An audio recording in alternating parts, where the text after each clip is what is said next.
Hi, everybody. My name is Shawn Shaler. This is my friend Chris Ford, aka The Objective Geek, on Twitter and YouTube. And today we have an extremely special episode for you. Absolutely the first episode of its kind to this point. Hopefully in the future there'll be one more just like it. But very special episode because it is all about the book Avatar, The Rise of Kyoshi, that was very recently released. We're going to do an entire episode, an entire podcast on this spectacular book. But first, before we get started, Chris, how you doing? I'm doing fantastic. This book has been a joy to read, so it's been bringing a lot of, like I said, joy to my life. It did. I think it perked up my entire week just having a tremendous book to read. I don't want to give away too many of my final thoughts. Obviously, we both like it enough, but it definitely it perked up my entire week, and it was infectious. Everybody around me that likes Avatar is now interested in it. I've already got a borrowing list, like 3 people deep, and I think that's really cool. And you can share that stuff with people.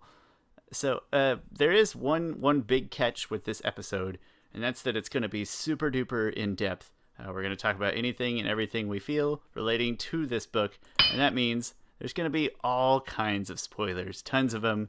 We're not going to pay any attention to what we're spoiling. We're just going to do it. However, I have good news. I have great news even, and that's that you, Chris Ford, already have put out a review on YouTube called Avatar Rise of Kyoshi Review.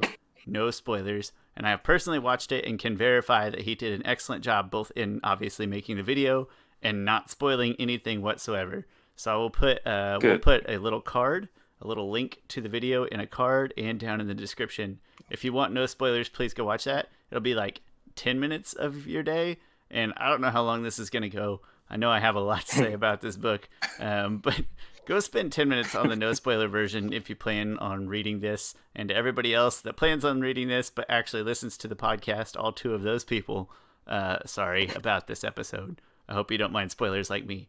But in this case, I'm going to even respect the spoilers here in my own house because Heather wants to read it, and it's not so much that I care, but she doesn't want it spoiled. So I actually have to shut up in my own house at the moment. Chris, am I forgetting anything? Any other warnings I need to toss out there before we dive into this very unique episode? No, my review is out there. The Objective Geek, as you just said, just look for it on YouTube, and it should be fairly spoiler-free. I will guarantee that it is 100% spoiler-free. Nice job on the video, by the way. And I also appreciate the reference drops to our other top favorite avatars video. I think we can all agree this book does prove that Kuruk is the worst. I still maintain that Yang Chen is the best, and I think this book doesn't really do too much to dispute that. I think if anything, this isn't a spoiler, but I think if anything, it proves that Yang Chen is the best. I think it does too, and you're totally still free to like Korra most, and I respect that. But this book didn't hurt my opinion of Yang Chen either. It helped that, really helped my opinion of Kyoshi, and really solidified Kuruk in his place at the bottom of the Avatar totem pole, even below unnamed Firebender. Remember that guy, the second? Was he the second Avatar? No, he was previous to Yang Chen. Yes, but I think they mentioned his name in the book. No kidding. Because they were talking about. Oh, I think so. Because there's an unnamed Firebender's name. Well, there's a passage. There's a passage that says Kuruk wasn't as admired as Yang Chen, and I think Yoon was saying I hope to be admired like Yang Chen and Salai, which will spell like Salai. And that sounds like a Firebender name, doesn't it? Yeah, and I would think that you wouldn't mention a avatar that far behind, so it'll probably be the Firebender before. So I think that's Avatar Salai. That's awesome. We were calling him. I can't believe I just just scraped on past that. And the best part of that, what you just said, is revered. That means he must have been decent. So then Kuruk has no hope. We have an Avatar we know nothing about other than that he was better than Kuruk, and that's the extent of his lore. That's awesome. All right, but enough bashing on Kuruk. I do think I wish we had more time for trivialities, but this is a 440 pages long book. Yeah, somewhere around there. I imagine we both have a lot to say, so I'm going to skip past all of everything other than go watch Chris's recent videos, all of them, but especially the spoiler-free one. and let's just get right into the book. And Chris, I'm going to let you lead most of the way if you don't mind, but not chapter by chapter. We just tried to highlight big plot points. Apologies in advance if we jump around a little bit, but this is where spoilers begin. Spoiler people, turn it off now, please. It will be sort of in chronological order. So pretty much there's a whole kind of section of just the introduction. We go to where it was like 8 years before the present time of this, and Avatar Kuruk has passed away at the very young age of 33. Probably they make a joke about it. So. Yeah, they make a joke about it, saying that he was never early to anything but his death. So savage. Hilarious. Fair to point out, there's a lot of things in this book that are pretty #savage. A lot of good snide burns in here. But anyways, yes. So Avatar Kuruk's friends, a very uptight sort of member of the Ganji tribe, as we saw in the Great Divide. He was a friend of Avatar Kuruk. He's an earthbending sage, if you will, and also monk Kelsang, who is from the Air Temples, of course. I forget if he's specifically from the Southern Air Temple. He is from the Southern Air Temple, same one that Aang is from. And they are trying to do the Avatar test to find the next Avatar. And it's been really difficult for them to do it for some reason. Like the Earth Kingdom, every nation has their different ways of doing it. For some reason, they have not found the Earth Avatar. And they feel some high pressure to find them because they did such a bad job with... Oh, are you serious? I know, right? I'm sorry, I meant to put this in the slide, and I totally forgot. I'm sorry to derail you. We'll get to it in just a second. Yeah, we'll get to it. And so they feel this immense pressure to find this Avatar and train them right and kind of make amends that they didn't train Kuruk the right way, because they were also his bending teachers. And so they do the test, and they come across a young orphan girl named Kyoshi, and she does pick out one of the Avatar relics, which they do the air nomad technique, is to find the toys, and kids will find them. But the moment that I found so telling in this moment, that Kyoshi picks up the toy, and then Monk Kelsang says to her, like, oh, you get to pick 3 more. Like, Kyoshi was the first kid to pick out a toy that was an Avatar relic. But Kyoshi is like so somewhat traumatized, and she's so untrusting of people that she thinks it's a trick. She's like, no, I'm just going to hold on to this one toy that I got, because this is all I got, really, and I'm going to run away. And probably yeah, symbolic of like a lack of greed as well. I think they specifically mention sort of protective and untrusting, but probably some symbolism towards just maybe a selfless or not greedy attitude, even at a young, sort of an unnaturally, like you could put a lot of toys in front of like good, well-behaved children, and what kids aren't going to want more than what they're given, I guess. So just to stand out too in a couple of different ways, I think. Yeah, and Monk Kelsang, their characterizations is that Kelsang he's kind of he's somewhat lovable. He has the look of a very stoic, very tall air nomad. Like I imagine like Tenzin, but even taller and kind of bigger. For some reason, thicker too. Like kind of probably ripped as far as airbenders go. Excuse me. Yeah. But he's a very loving person, is what I took away from it. Like he was perfectly fine with Kyoshi going off, essentially taking this Avatar relic without them getting anything in return. And he just says like Jianju says to him, like, what are the air nomads going to do when they find out that you let some kid take an Avatar relic, which Kelsang already has not a good standing with all the air nomads? And he's like, oh, I'm sure it'll find its way to its owner. Like, that is just a great character moment that really says a lot about the character of Kelsang. My two takeaways from what we've talked about so far, and including the forward in some context, or as some context, is that I was very disappointed that they didn't, that nothing ever developed from the Kyoshi taking the toy. I would have thought that just because she took the one toy, and they did, obviously, eventually they did find her and take her into the home, which we'll get to in upcoming chapters. But, like, did they not tried to have her finish the test immediately? Like, was their curiosity not piqued by the fact that she was 1 for 1 and sort of force her to Mm-hmm. to take the rest of the test or finish? Like, I was kind of frustrated that they didn't do that, and later they made it sound like they explored all their options. But in my mind, like, they didn't. You didn't make her finish. Yeah. But maybe they No, did, that's and a she just, it was already broken. Like, she already tried it once, and that was already like a cut and fail. And then the number two thing is that at this point in the story and from the forward, you kind of get the picture that Jianju and Kelsang are, I don't want to say buddies, but you get it like a personal, more of an intimate vibe. Like, we hmm don't have a bigger picture of who they are or why they're hanging around the Avatar or anything political at this point. And I really appreciate that they started us off that way. Like, we get the feeling that they were just Kuruk's buddies, and they really were feeling kind of genuinely bad, like they let him down and kind of the world down in a way by not doing a better job with him as friends and companions.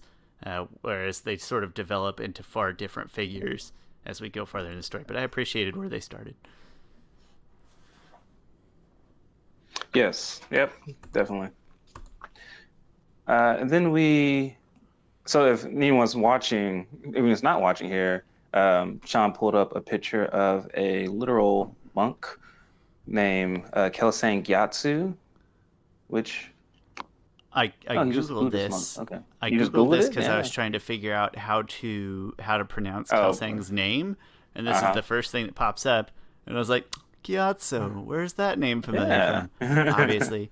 And so I didn't read too much into it, but No. well, I guess we know where the inspiration for some of these names came was the top results on Google for that. So yeah, that was They, fun. they just they just Googled monks. The funny thing is that Tenzin, right? Aang's kid, his name's Tenzin, and then Aang's mentor, Monk Gyatso, Tenzin Gyatso is the Dalai Lama.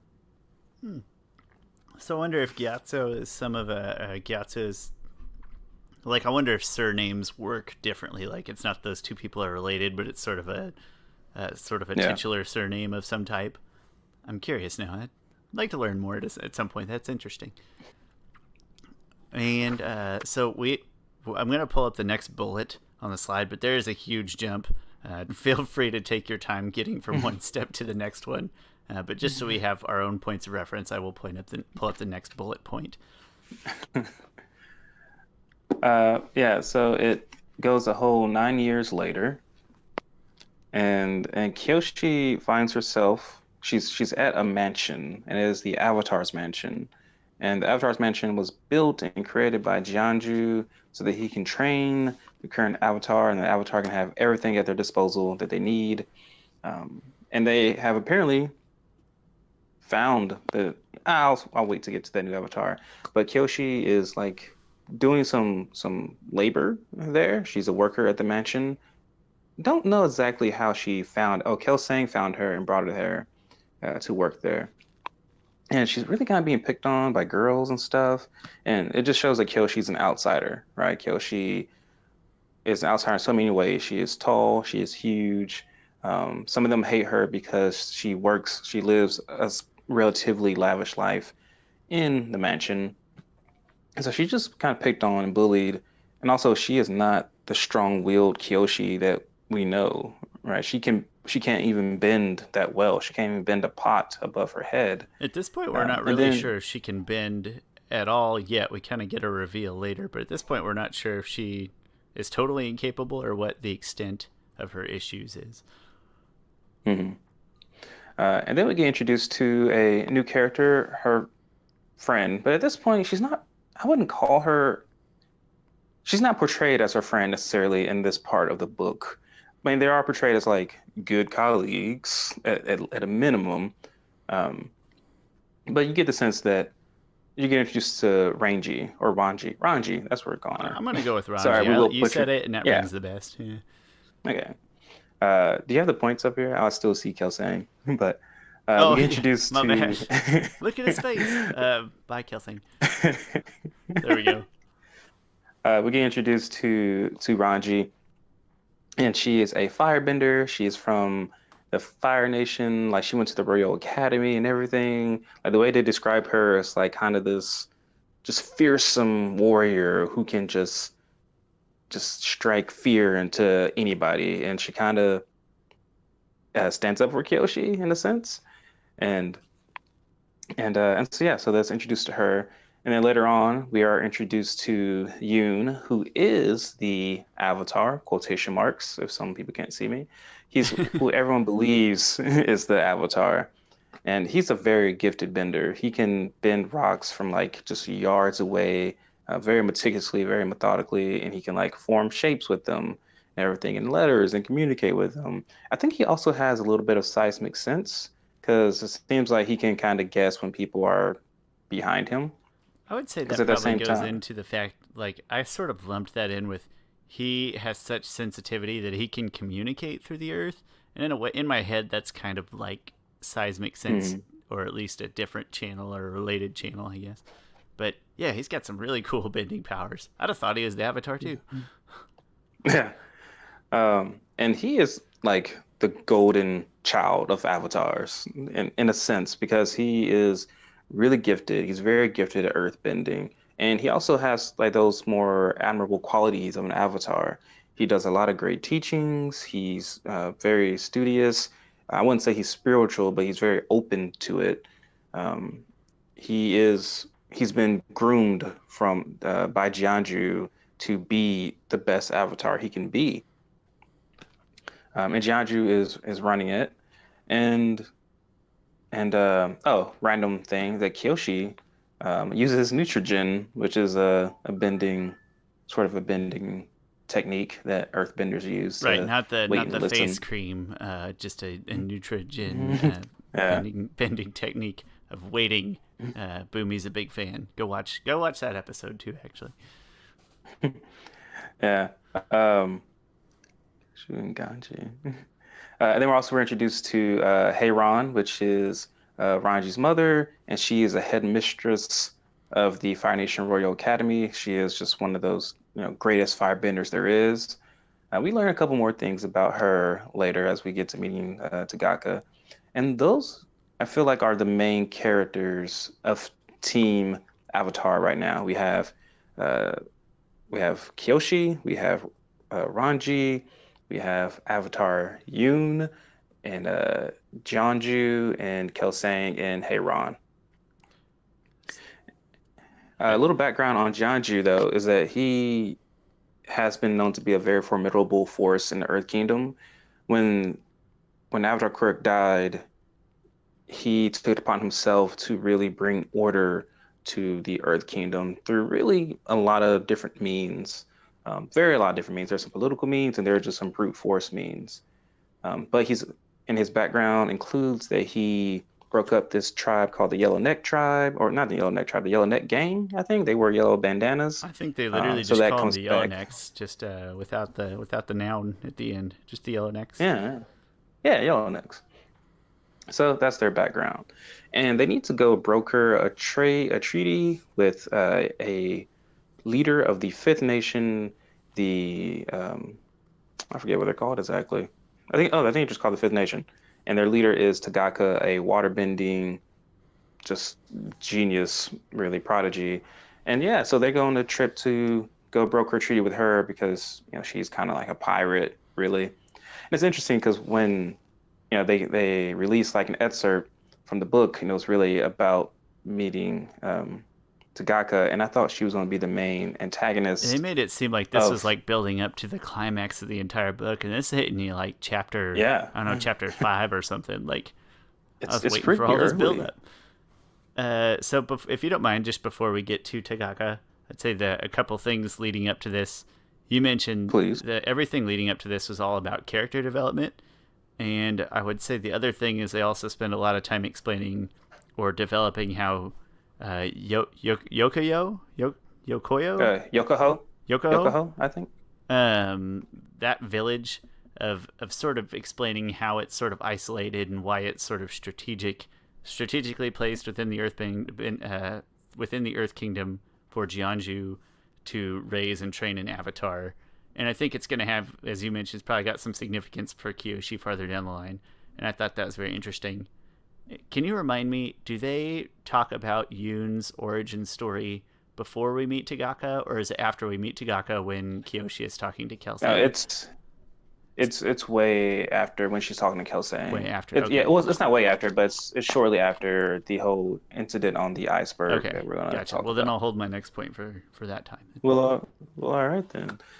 So, so they all have to go and meet Tagaka, and there's a lot of great character moments in between here. I think we get a lot of very intimate moments between Kyoshi and Ranji, and the moment that I love most is just them, um, like late at night, like they sleep together, but they don't sleep together, they're just sleeping with each other.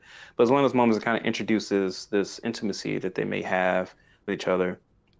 And Ranji kind of just like takes off all of her armor and she just has on like her, it's not, I wouldn't call it underwear, but it's undergarments. If It's you underwear in like a literal sense, not in like the sense yes. we know. Yeah. It's like you wear it under your armor and Yeah. also under like the clothes on that. But like the way that it is written, like Kyoshi has never seen her friend like this before, like bare arms and stuff, and like there's a certain sensation, and not that type of like arousal sensation, but there's just something that triggers They make a her. point to show that something clicks right away, or Yeah, triggers. Maybe that's a better yeah, word. Like, oh, she's showing her wrist. yeah, exactly. Um, That's hot. Fire oh, and pun then intended. yeah, and then before this, um, they just share a really nice intimate moment, and like Ranji goes to sleep in Kyoshi's arms, and like for some reason, as a guy, sometimes when we sleep, I've slept before and had someone significant other just pressing in my arm, and yeah, they describe it as like Kyoshi said this was like the most pain she's been in, but she would not trade it in for anything. Is this when they're on the But iceberg? Is this when like the night before, it's the night before the and they're iceberg. sharing a tent at the camp or something like that? Yeah, yeah, Okay, I thought so. yeah. And yeah, So as before I then, agree. I've oh, had a go head ahead. on my shoulder for a while, and it feels terrible. And there's hair in your face, but I Yeah, still it's like like, it. Yeah, I and still like it. they do a really good job of describing that. Like they'll be like, oh, Ranji's top knot, which top knots are very important to the Fire Nation, especially if you're higher up in higher ranking. It just her top notch was like bristling against her chin, It but just sounds very awful. descriptive. It sounds awful, but I get it, Kiyoshi. I get it. Yeah. So before that, though, they kind of before the iceberg incident, they go through this treaty with Takaka, and Takaka is talking to Yoon, and Yoon's handling this himself because he's the Avatar. He needs to do this, the treaty stuff.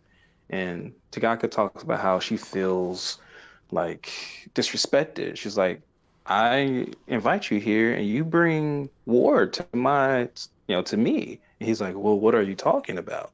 You know, these are just my crew. She's like, I'm not talking about those people. I'm talking about those three right there. And she points to Hey Ron and Jianju and Kelsang. She's like, he's like, oh, what? These are my bending masters. She's like, no, just a paraphrase there. She's like, no, those three are like the three deadliest people in the world. Those three guys. Like, This is like the first major bomb that's been dropped in the story too. In a story that drops a lot of them, this is the first time where like something unexpected, I guess, hits you. I think this is the first big one. yeah, it's funny because she goes through them one by one, and each of their reactions are slightly different. She talks about Jianju and how he is known as the Gravedigger, Yeah. I think. Yep. Which Yeah, is the coolest nickname in the history of murderous nicknames. My wife's a especially for an funeral director. I Earthbender. love that nickname. That is tremendous. Yeah, and like she's like he killed hundreds of thousands of people in one swoop. And then she mentions Heiran, the firebending headmistress. She's like, I also know who holds the highest accidental kill counts in the Agony Kai. And like, I love the way it reads. It's like after Hiran heard this, if she was supposed to be startled by this information, she didn't show it. Like Because they were she just kept accidents. a well, she just kept a stoic like look like, yeah, if I kill people, I kill people. Like and then this is where it hit Kyoshi the most, and I think it hit everybody the most. Just like, and they're not the worst. Do you know why I sail my ships far west of of the or far away from the Southern Air Temple What is a because great that horror guy is story. known is known as the human typhoon because when ships come, he creates huge tornadoes that creates typhoons. And then she was like, "Oh yeah, that sounds like a great airbending technique, blow your enemies away." But what happens when a ship overturns? Like people died. And then that's when you realize, because I mentioned before that Kelsang does not have a good relationship with the air nomads, and he's kind of been disavowed to a certain extent. They don't hold him in high regard, and it's because of that, because he is directly responsible for killing hundreds of people, and his reaction to this is like someone heartbreaking. Like he visual he visually, can't even stomach kind of his own shortcomings. Tangibly different reaction than the previous two. And also, we I think we already had the impression a little bit that Heiran and Jianju were probably very good benders, but we don't really have a good picture of Kelsang until this point. Yeah. And then you're like, wow, I guess we just don't see airbending used for violence very often, but that's very effective. Sorry, that's not funny, but Yeah. it's kind of cool. Great horror stories. And Tagaka, I'm already screwing it up, I think. That's how, yeah, She, well, that's she how I'm does a pronouncing great it. job Tagaka. of telling these horror stories as well. Yeah. We also get introduced to What's the to waterbender guy's name? yeah, Amok, I I'm think. gonna call him a I think mock. it's Amok. Yeah, Yeah, Amok.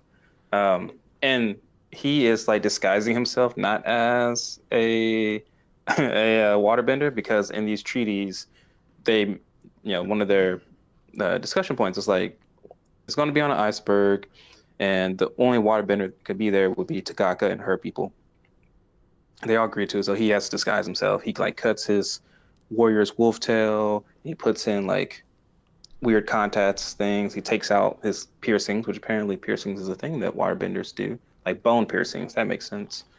Um, and so yeah, so you have him there. Well, they you know, didn't don't mention. don't don't skate over this contact thing. He dumped. This is horrifying to me, Chris. Spider snake venom into his eyeballs to turn his eyes green. And I have two comments. And the first is that's the worst combination of animals of all time, and I'll never sleep again. Spider And snake. B, if it's Like, how does venomous that and you're look? dumping it straight into your eyeballs, you it's either not very powerful venom or you're gonna die. Like this, like, just dump it into your bloodstream for heaven's sake. Dude's crazy. But I'm not gonna lie, I actually really liked that as an introduction. Like, hey, you got waterbender. We always think of like self-sustenance and healers and things like. No, this guy's got piercings all over and he's dumping snake poison straight into his eyeballs. That's pretty wild. I just like the picture it painted. But I'll never Yeah, sleep again knowing that spider snakes are real in my favorite fictional universe. yeah. Spider snakes are real. Horrifying. Um, but there's a really Kyoshi takes this news about Kelsang, I think, really hard, because to them it was like it's Kelsang, right? He's an air nomad, like the most peaceful people you can know of. He's It's pure. just like He's exactly, yeah. And I think she convinces herself that, and rightfully so, that all right, they did what they needed to do, and she feels bad, I think, for Kelsang for feeling that bad. There's a passage where she does give him a really good hug to just reassure that she doesn't see him any different.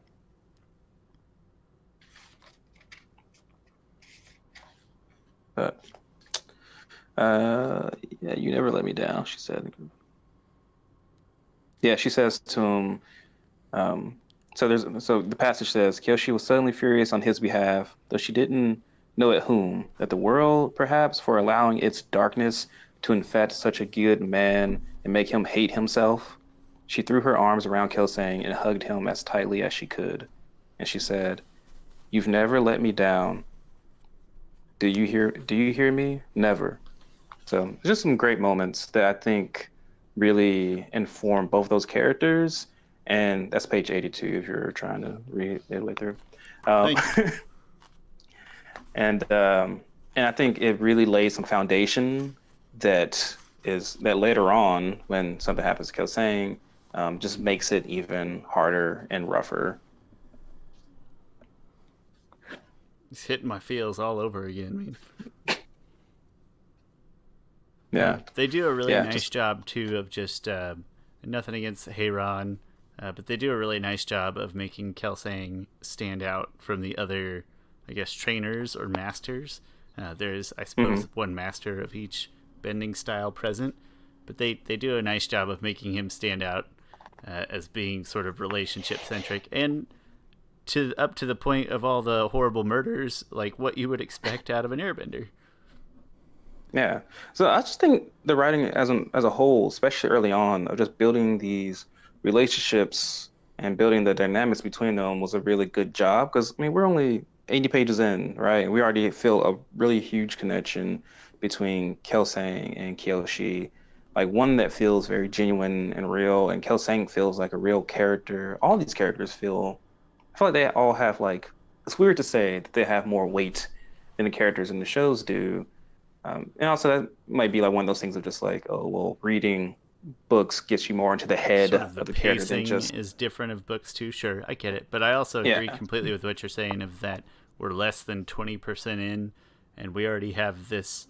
I mean, the larger universe is already established, but we already have this entire sort of new universe within a universe built up and hmm established pretty nicely with good intricacy and detail that makes it meaningful. And that's, I mean, I guess yeah, it seems like good writing. I was hooked long before this part. That's for sure.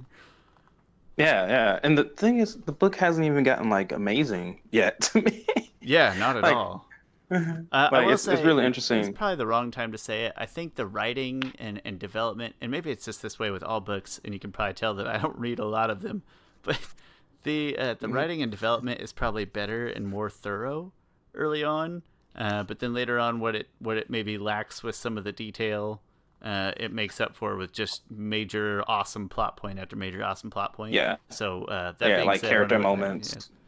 at the beginning, maybe the beginning third or so, though maybe even the beginning hmm half, very very extremely written in detail and intricacy, but not at all boring. And that's not Yeah, that's very rare in my experience. yeah. Like this may sound like disrespect to it, but it felt like reading a uh, a wiki page with a lot of in-depth character stuff. I was like, oh, okay. There was this avatar, and he has these friends, and then Kyoshi grew up here, but she also had a mentor, this mentor, and this mentor, because it's just starting to lay that foundation for all the characters. But And already, like I said, most importantly, doing all that got us hooked. You're reading a wiki page, but you're already hooked to it. it's yeah, it's impressive. But again, I'm yeah, probably a little biased because I don't read a ton of books, so probably not I the don't best either. literary critic. Hopefully, that just speaks more to how good this is. Hopefully, that is a testament. Yeah. So they get prepared for the treaty to go ahead, even after Tagaka has like just kind of aired out everyone's dirty laundry. They still got to go through this treaty, and she has hostages. That's what it is, and they need to get the hostages back, and then they all agree on that. But then she says that she wants Yokohama Village for some reason. Although that point isn't all that impactful because they never really go back to that. I I think don't that's think. I gonna mean, be. I think next book that's gonna be way more impactful. But I think you're right. They don't do a lot with it hmm, here. okay, I think next book it's gonna come back and be very important though. yeah. But essentially, they're getting ready to exchange the prisoners and everything, and Tagaka, she gives some really probably BA line that I don't remember. But she sees a Mook there, the waterbender in disguise, and she does this technique, and the way they describe it, it's like Tagaka is leaned back over into is leaned back over with pretty much an icicle emitting from his chest with blood at the edge of it. She's like, "Did you not think that I wouldn't recognize my own kin?" And that's when a whole freaking ambush happens. What a great kickoff to an ambush too! Like, I already spotted your undercover agent, and Yeah. I bested him at our own game. Like, what a way to kick off an ambush! Yeah, and then from there, it's really an all-out fight that is sort of hard to describe. Like, so she had people in the iceberg, like underneath. They they reach up and they, carry people down to try and drown them. So they carried down like pretty much all Team Avatar, except for Kyoshi, because she's so big, she wasn't able to like Her fit feet in the got hole. caught. No, I don't know if that Yeah, actually happened, but that's how I pictured it.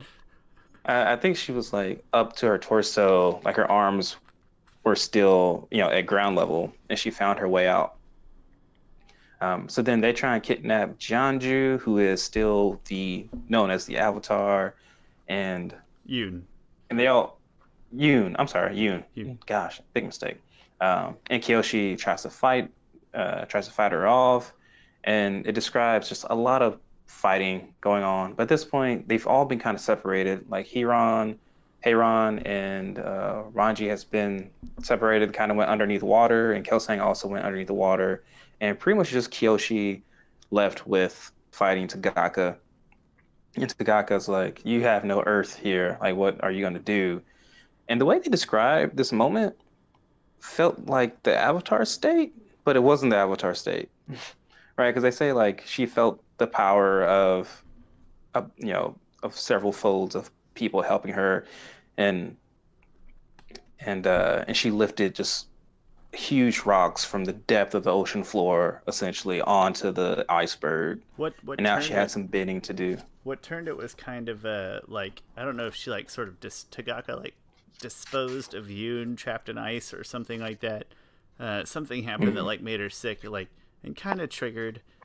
Yeah, I couldn't really decide if it maybe was the Avatar state, and it was just that nobody was there to witness it, or if it just wasn't supposed to be quite the Avatar state, and we're actually just getting a glimpse at Kyoshi's legit awesome bending power. But definitely was triggered by, I want to say she like kicked Yoon off the side of the iceberg or something to that extent.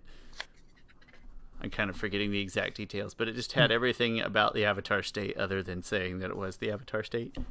But again, maybe just a Yeah, testament to her awesome grand scale bending powers. yeah. So it's described as Kyoshi braced her stomach, filled her lungs, and slammed her feet onto the crowding bridge stance. Echoes of power rippled from her movement, hundredfold iterations of herself stamping on the ice. She was somehow both leading and being led by an army of benders. And then a column of gray stone seafloor exploded up from the surface of the ocean. So like just that part of like iterations of herself, an army of benders sounds like That sounds pretty the Avatar Avatar state to state. me. Well, But like I suppose she but could no connect. glowing. She could connect with her previous states or with her previous selves outside of Yeah. the Avatar state. Do we ever establish that in this series? Well, usually you got to go into the Avatar state at least a little bit. Or Like once they master the Avatar state, they go into it real quick, and then like they get voluntarily they and get access. They get access to the power. okay, so yeah, Um, it's definitely reads like the or Avatar state, maybe but maybe there's yeah, just nobody that witnesses it either. I don't know. Um, yeah. I don't know. I'm fine to let it pass. yeah, I was gonna say we're pretty much getting a tip though, Like one way or the other. yeah, if she showed glowing eyes at this point, it would have given that too much away to like the other people or the other characters Yeah, around. So I was fine with no white eyes. yeah. Like let's keep some mystery. If they did happen, the only one Yeah. that saw it was people that didn't make it. Yeah, exactly. So pretty much they get into an all-out fight, and I love the way they describe Yoon's fight. Like he punches a slab that they were supposed to write their treaty on, because that was the only earth around, and he forms like a fist around it. But the slab has ink on it, and this ink just stays on his arm pretty much forever and into the I afterlife. thought that was really funny, and I wonder how that's gonna come back. Like it's too detailed just to leave hang, so something gonna happen with Yeah, that ink later. yeah. Um, so they end up defeating Tagaka and her people. I forget exactly. I think once Jianju had Earth it was pretty much a match over at that point. He's such a talented earthbender that he was able to take out Tagaka and all of her men. And I think some people were killed, or Amok definitely was killed. Yeah, that That guy dude was is dead. dead. He is not coming back But in Kyoshi 2. uh, well, if you think about all of, oh dang, I'm just thinking about like, cause I think he was Korg's waterbending master, right? So you think about Korg's masters. You have Kelsang, you have Amok, you have Heiron, and you have Jianju. Like, Oh man, it is it is not a good thing being his master. Like you're gonna get killed. something bad gonna happen. It's Yeah, also worth pointing out in this fight. So Jianju, I think they sort of exemplify that he takes care of the most. But even Kyoshi, in pulling these columns up, like maybe it's just my imagination, but I feel like she was also like pulling some of these columns up, like just through naval ships. Like she's just shrekking some of these ships on her own as well in yeah, that initial pull. So really cool mental imagery, at least that mine was drumming up through reading this. Really cool fight scene. yeah, yeah, And that's bullet yeah. point number So 2. oh gosh. Oh, Oh, well, that's three. We three. got through That's it. three. That's Okay. fair. Okay. And that's pretty much the iceberg battle. Yeah. Um, so then, did something happen before this? Uh, yeah. Oh, did we miss? Did we miss a conversation with? Oh yeah, I'm sorry. We missed this whole conversation between Kelsang and Kyoshi, right? They were at this party for Avatar Yoon, and and they're in the like the bakery just making stuff. And I really love this moment because it's just Kyoshi like having fun. They're singing these songs and doing this poetry stuff, right? You remember that? Yeah, that is before the iceberg battle, isn't it? Because Yes. she's already got Yes. some of this weighing on her mind. Uh-huh. Yeah. Yeah, go ahead. No, you're right. It's slightly before this, or maybe immediately before the meeting together. Yeah. It's before they go to the meeting, which I didn't put in my notes. Um, but so she's singing. They're doing this like haiku thing where you sing the song, and gosh, I really want to Like find it. ancient freestyle rap, but poetry. Yes, yes. Okay, so I got it here. So Kyoshi has never done this before, right? And they're in the bakery, like making little, I don't know, streusels or whatever. I don't know what they're making, but but she says some poetry. One of her poetry, which I think is telling to her sexuality, or maybe I'm just looking too much into it. She says, "I've got two knives that are cast in bronze. They pierce all the way to the soul. They draw you in with the promises of sin, like the moth to the flame, to the coal." And then like I just imagine like all the kitchen workers like, oh, like they're all having like fun Oh and stuff. shit! She's got Yeah, rhythm. pretty much. Exactly, right. And and the way, it seems like such a very like light moment, and she keeps on going with it. And the reason why I think that is talking about her bisexuality only because she says she got two knives that are cast in bronze and all that. Just seems like two strong people, and they can draw you in with the promise of sin. And I might be reading too I'm much into that. notoriously bad at picking up on subtleties, so I will trust your judgment here. It very well could be. Like I Yeah. said, if I say I didn't read it that way, that doesn't mean anything, because I'm just bad at picking up nuances like that. So my vote counts not Oh here. gosh.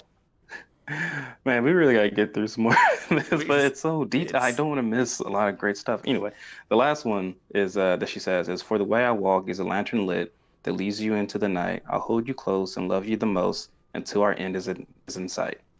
And at that point, Kelsang is with her, and it's described that he just grabs the crap out of her arm to a point that when he lets go, he's shocked that he was grabbing her that hard. And like the way he describes it, he leaves a map of red on her arm, maybe even drew which blood is with this his hand. nails. I think it Yeah, mentions yeah, his drawn nails blood, were yeah. like, Which yeah. is kind of weirdly detailed and significant. Like, no, he actually drew blood. That's how hard he's going. That's weird. Hmm.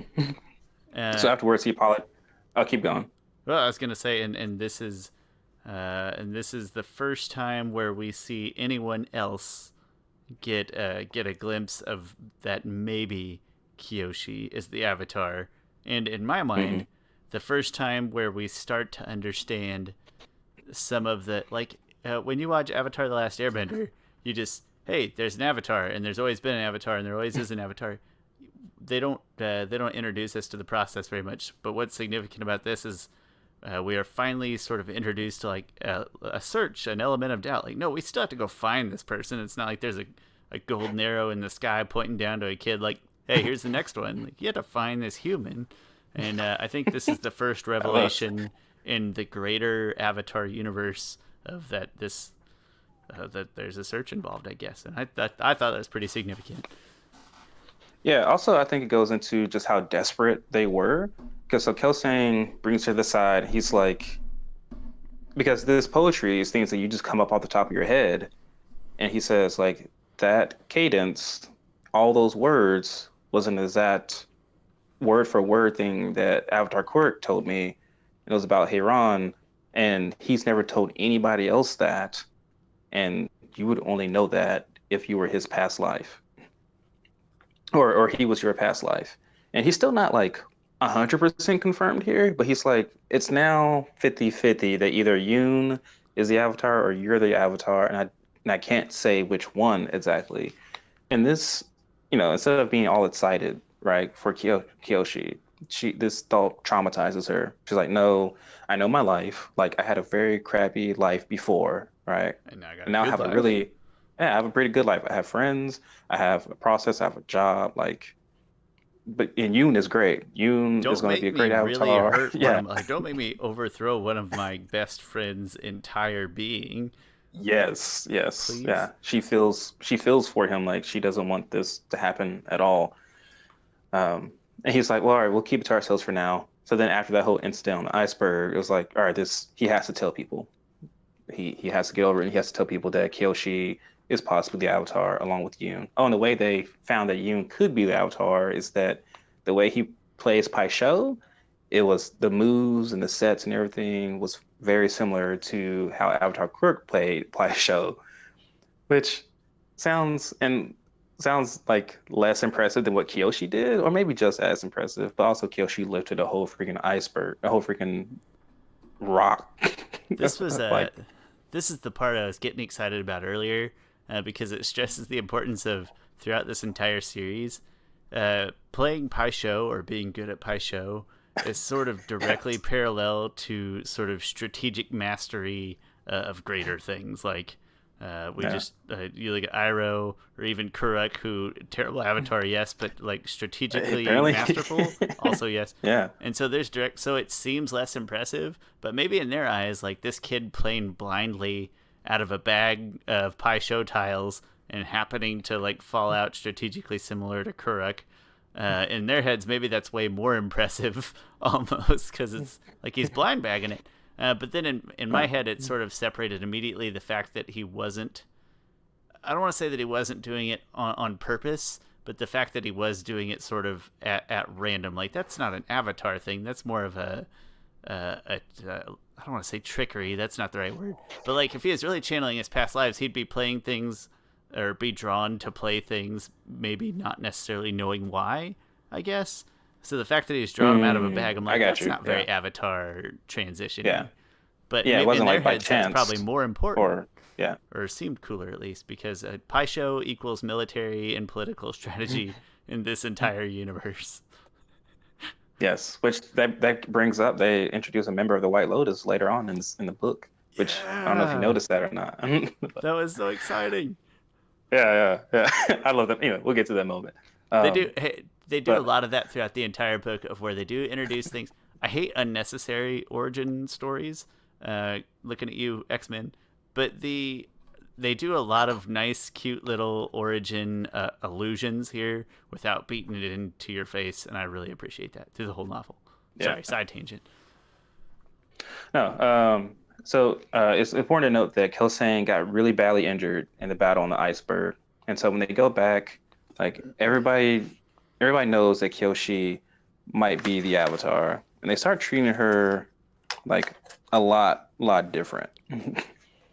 Like Ranji is like, has this been a whole lie to you? Like you just lying to us? Like you just wanted to come in and take Yoon's destiny from him? And Kyoshi feels the same freaking way, but she knows it's not a lie. Like Kyoshi's like, I didn't ask for this. I don't want to take this away from him. I don't want to be the Avatar. I can't bend pebbles.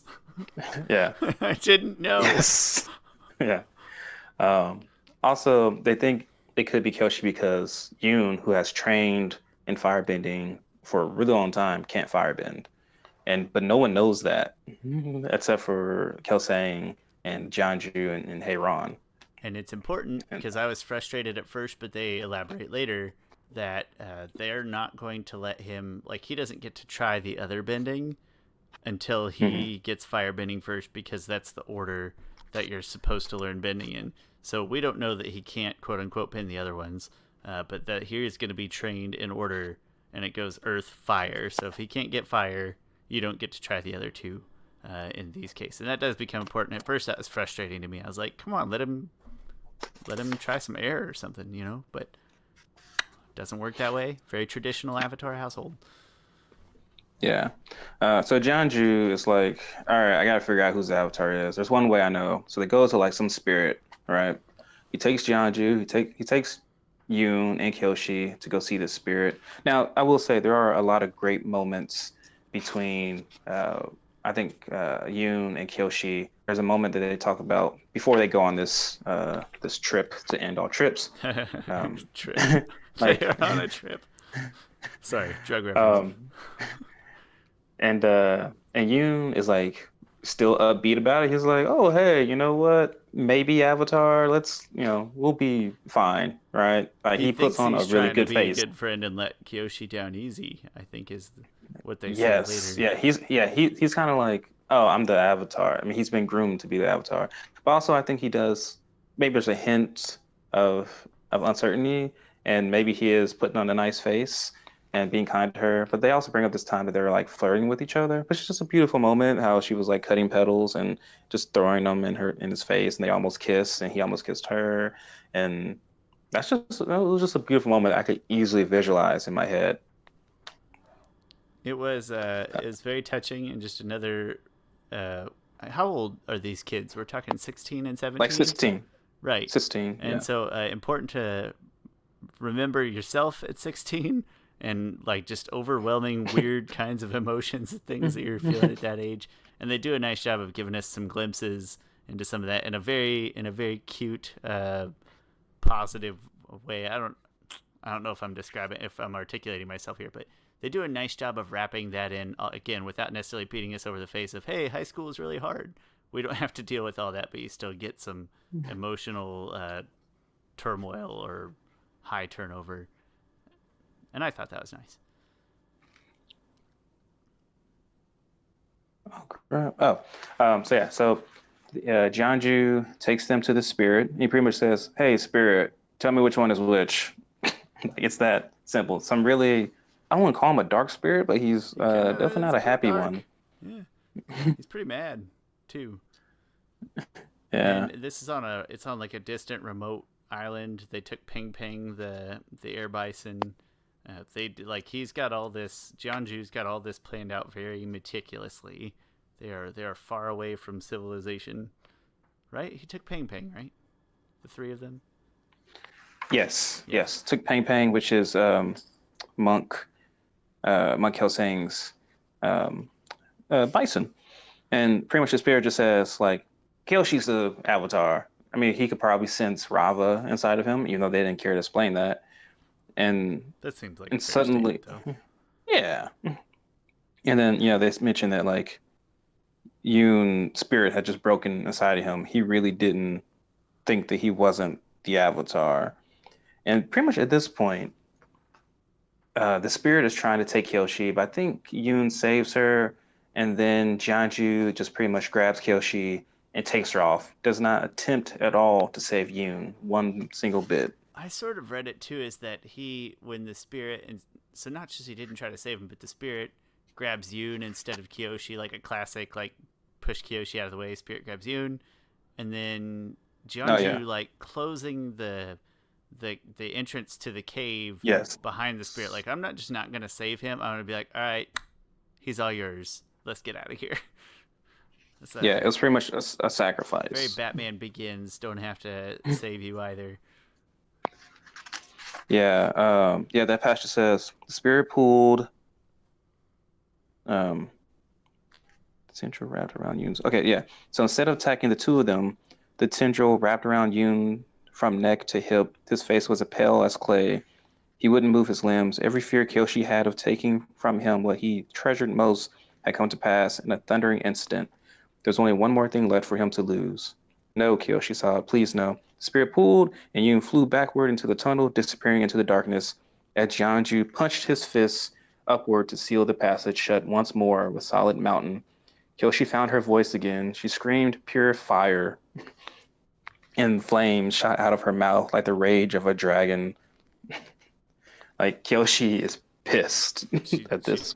pretty much firebending right as we speak, which is Yeah. pretty cool. Way to master the first one in a hurry, Kyoshi. Make up for lost time. Yeah, and then she goes into the Avatar state. I don't know where that exact passage is. Or does something oh, so I do want to say they're kind of talking about it, right? She doesn't go into Avatar state yet. And Jianzhu is pretty much describing like, you need me, right? His exact passage is, without my influence, you turn into nothing more than a traveling peddler of favors, flopping here and there with your decisions, squandering your authority on petty boons and handouts. You'd end up living you end up a living party trick, a vendor who can shoot water and breathe fire and spit useless advice, a girl who paints the walls a pretty color while the house rots at its foundation.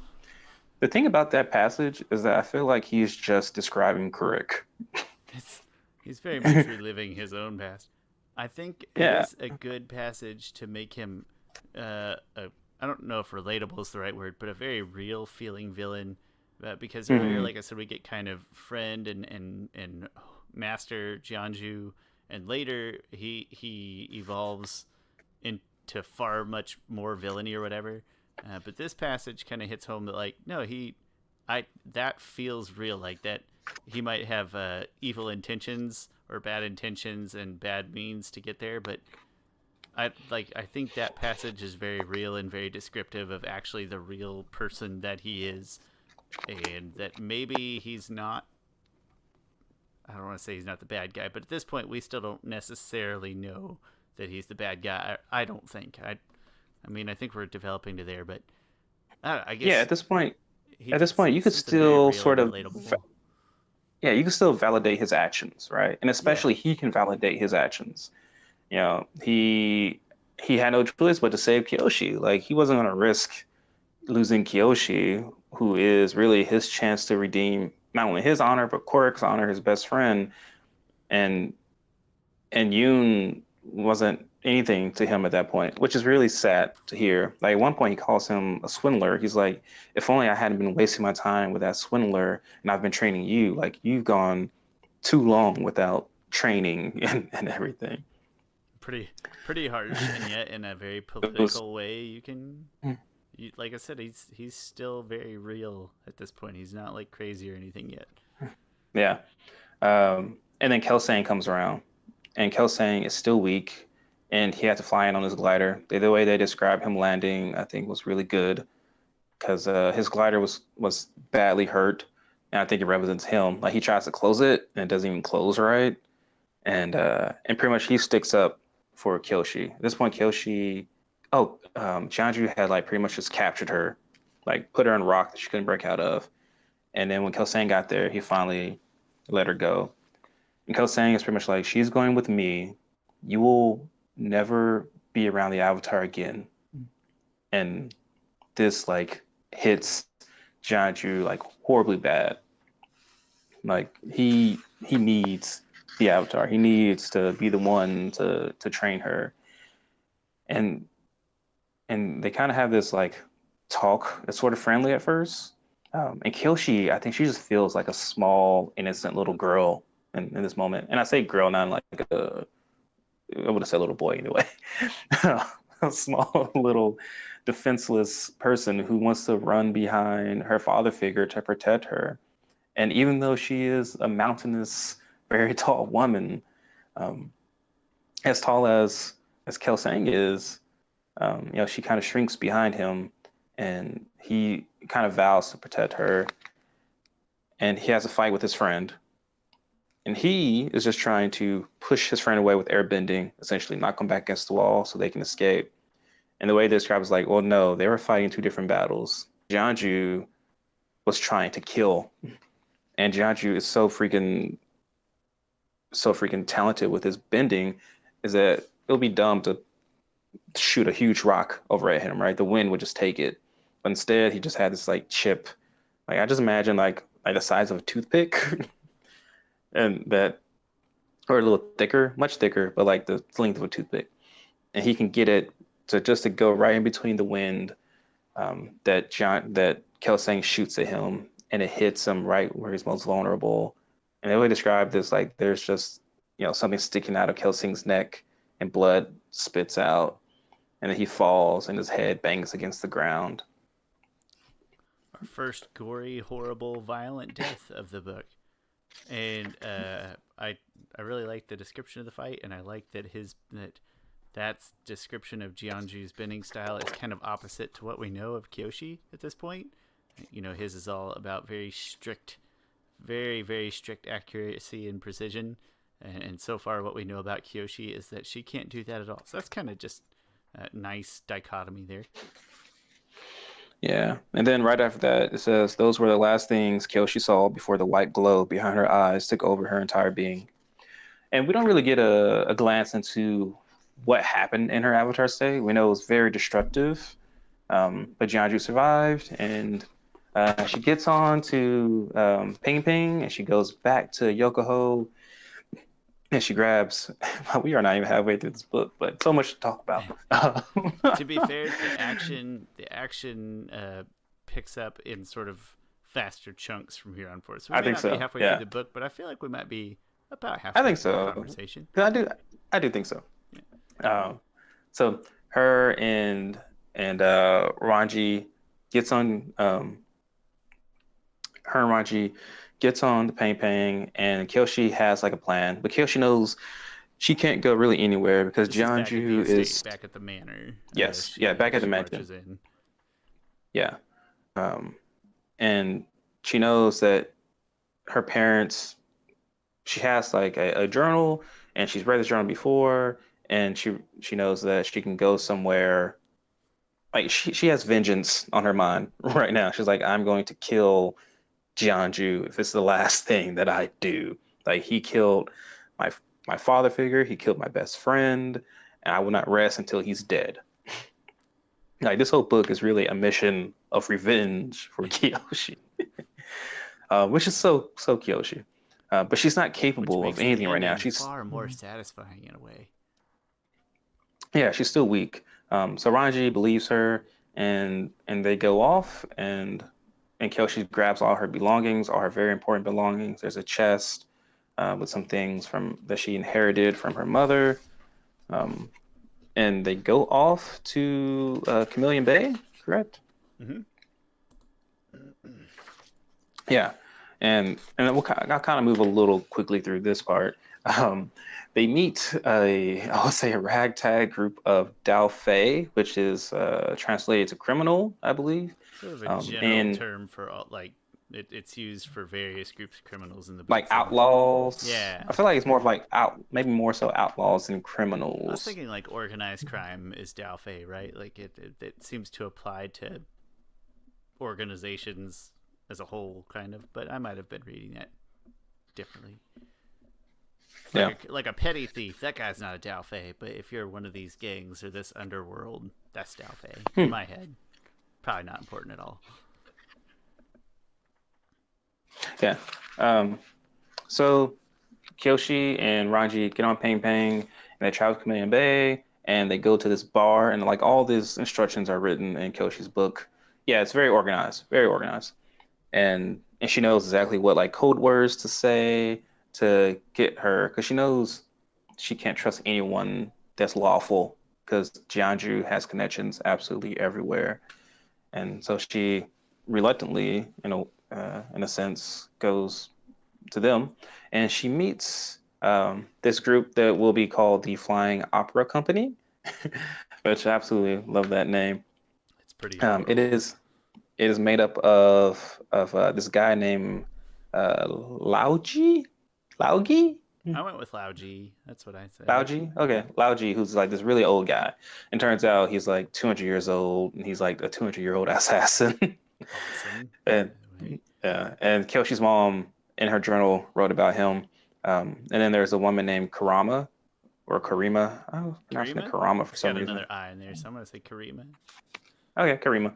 Um, she's a waterbender. And then a guy named Wong, correct? Mm-hmm.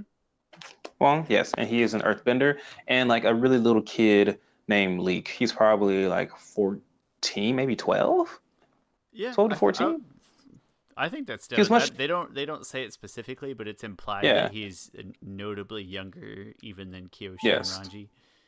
Yeah. So I'm gonna say like 13 or something. That's fair. And at this point, like Ranji does not like the plan at all because Ranji's very like strict. Like she's very about law and stuff. She is Fire Um, Nation royalty, essentially. Like, yeah, she's not gonna essentially, put yes. up with this outlaw nonsense. Hmm. Um, why fans? Oh, so we get introduced. They get introduced to each other, and they're really excited to get an Airbender back because they're like, oh yeah, we had a bison, back when Jessa and I forgot her father's name was. I can't But and remember at this now. yeah, at this point, Ranji didn't know that Kyoshi's parents were outlaws. Kyoshi didn't tell her that. And then it gets to the point where they mention like, oh yeah, we used to ride with bison all the time. And Ranji is like, well, whose bison was it? Well, it was Jess's bison. Like, does that mean what I think it means? And she's like, yes, my mother is an air nomad. And that was like one of the first like jaw dropping, like excitingly moments. Not one of the first, but it was just an exciting moment. That you figure out that Kyoshi is half air nomad. Um, but Not like a bomb which drop, is but yeah, it's pretty exciting. it is. Well, also, so I think I mentioned this to you before. Like one of the first episode, of course, one of the first episodes of the series is the Kyoshi Warriors and Aang. And I was really Episode confused three. because I'm getting introduced to the world of Avatar, and they talk about, all right, the Avatar has past lives. Like I got that and everything. And then I knew they were in the Earth Kingdom, and they mentioned Kyoshi being the Avatar. I was like, well, she looks like an air nomad. She has fans. Like, what is the Earth Kingdom? I thought Kyoshi was the air nomad Avatar before Aang was. I was really confused about that. And they're like, and then finally got to my head. I know she was the Earth Bender. And she It uses still never, fans. Like, come on. It's yeah, and it still never like hit me like, oh, I guess she uses fans because fans is cool. And then, but now let's find out like, oh, well, I was right the whole time. Well, I was half right that she was half air nomad. Jessa and Hark. Yes, Jessen Hark.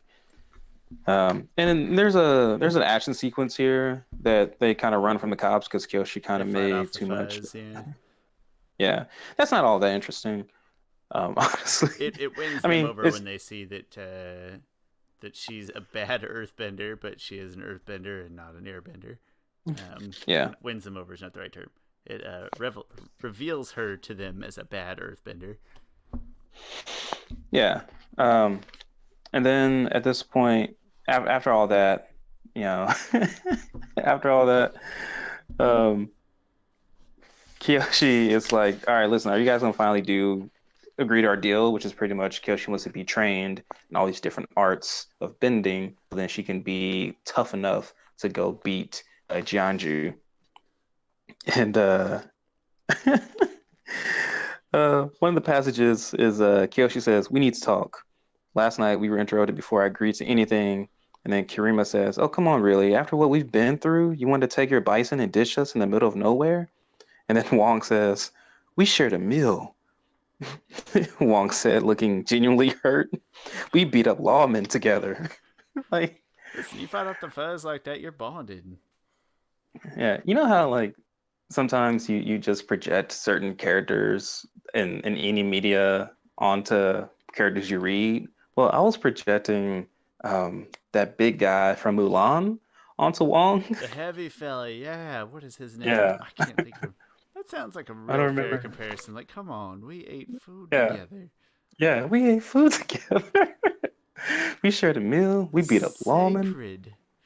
Yeah, it's yeah, eating food together and being a lawman is sacred. I only But there, wonder what she cooks like.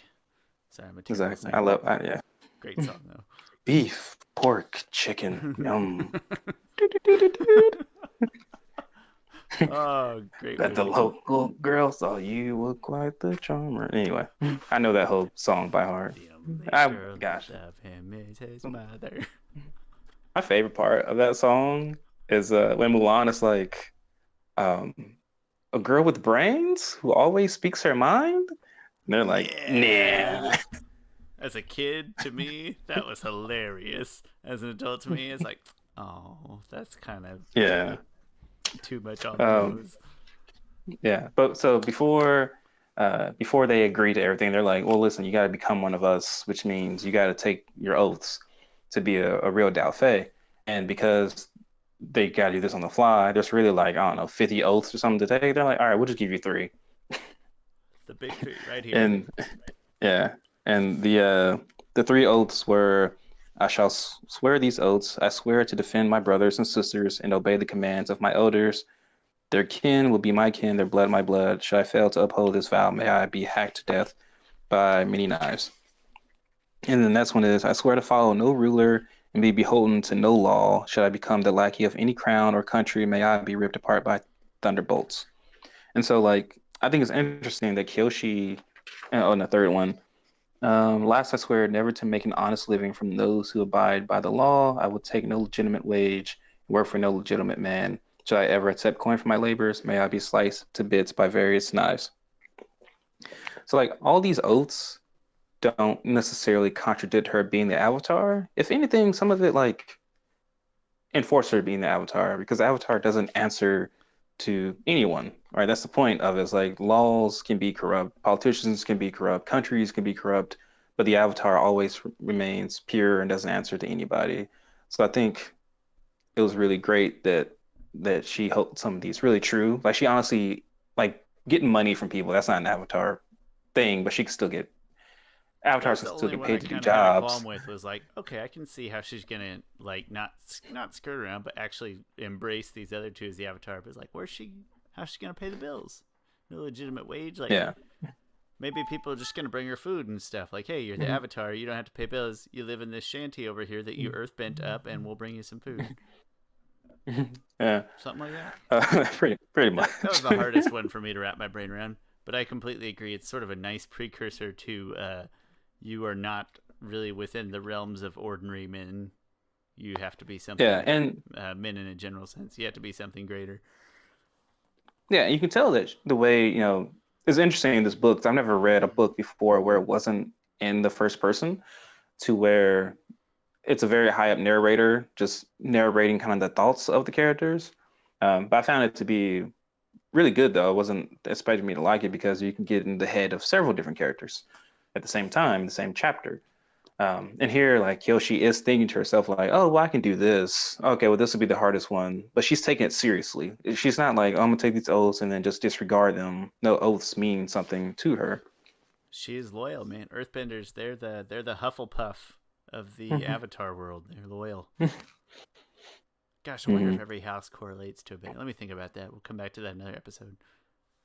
Oh, well, Slytherin would be the Firebenders, right? Pretty obvious, right? But then Yeah, Ravenclaw, what's the smarter? Maybe Ravenclaw is like air nomads for peaceful and intelligent, and then that leaves yeah. Gryffindor as Probably waterbenders. Earth. You think of water? Okay. You Uh, know more about Harry Potter than I do. there's not a perfect fit. The more I'm thinking about it, but the Hufflepuff loyalty thing—that's all I was drawn on. And again, at this point though, you don't really take it as a positive characteristic of Kyoshi. You're like, man, she's really hell bent on revenge against this guy that we. I mean, I get at this point that we know that he's the villain, but I maintain, and I'll Mhm. harp on it through this entire book, is that he is the villain of this book, but you feel like maybe in Kyoshi's mind, like she's still overdoing it to a point. Like he's still a Yeah. real. He's an evil politician, not an earth-threatening bad guy to this point, I guess. But Yeah. And going back to Leek, I think is probably the most interesting character of these new people, especially with his dynamic with Kyoshi, because he was really adopted by Kyoshi's parents. And so them two really awkward. hate each other to begin with. Like Kyoshi completely hates him and resents him because Kyoshi's parents abandoned her, but they picked up some other kid. And the way that Kyoshi talks about, like once Kyoshi doesn't know that her parents are dead.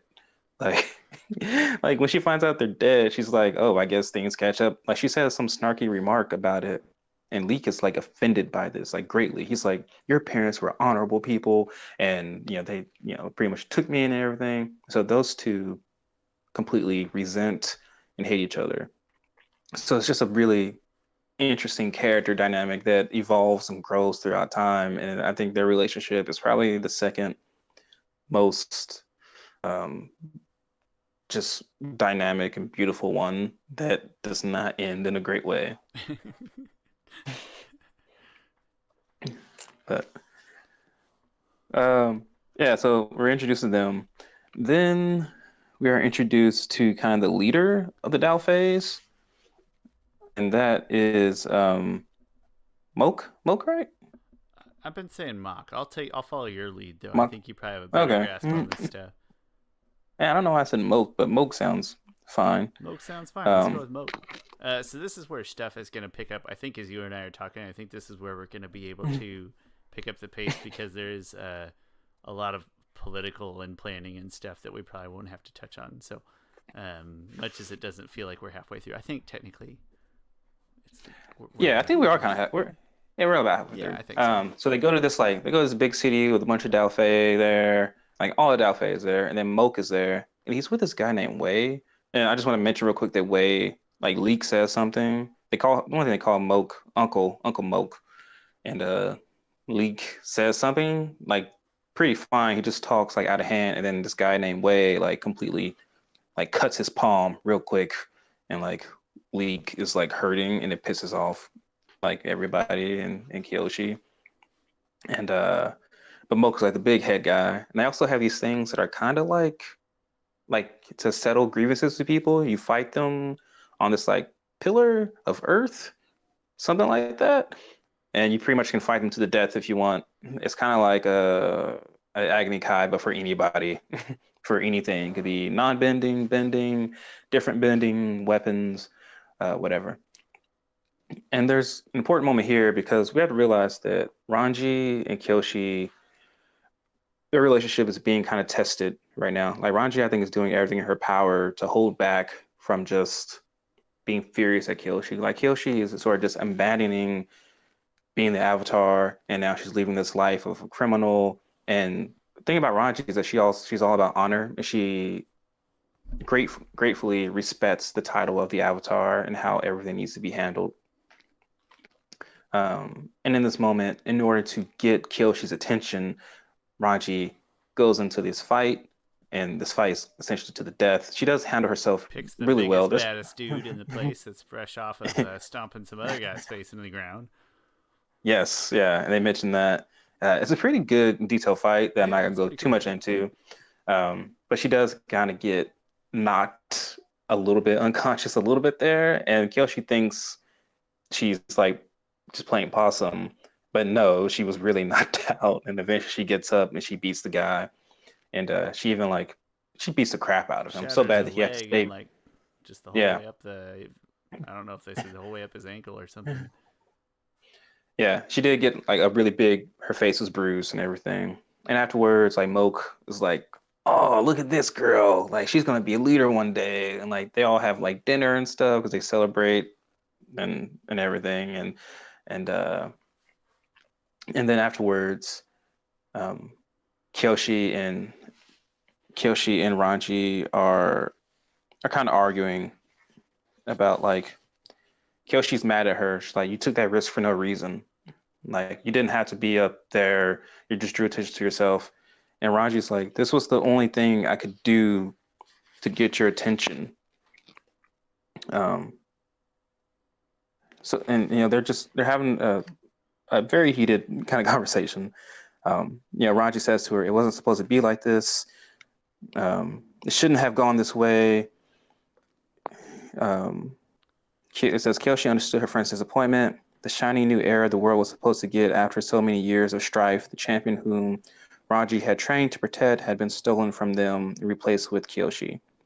So at this point of their conversation, Kyoshi, I think, feels like she's disappointed Ranji. Um, and she says, I know Yoon would have been a much better, and she's about to say Avatar, and Ranji interrupts her and says, no, forget Yoon for once. Forget being the Avatar. Ranji lost a battle to restrain herself and smacked Kyoshi hard across her collar. It's not supposed to be this way for you. Kyoshi went silent, mostly because Ranji had hit her too hard, but also from surprise. You think you don't deserve peace and happiness and good things, but you do, Ranji yelled. You, Kyoshi, not the Avatar, but you. She closed the distance and wrapped her arms around Kyoshi's waist. The embrace was a clever way to hide her face. Do you have any idea how painful it's been for me to follow you on this journey where you're so determined to punish yourself? She said, watching you treat yourself like an empty vessel for revenge when I've known you since you were a servant girl who couldn't bend a pebble. The Avatar can be reborn, but you can't, Kyoshi. I don't want to give up. I don't want to give you up to the next generation. I couldn't bear to lose you.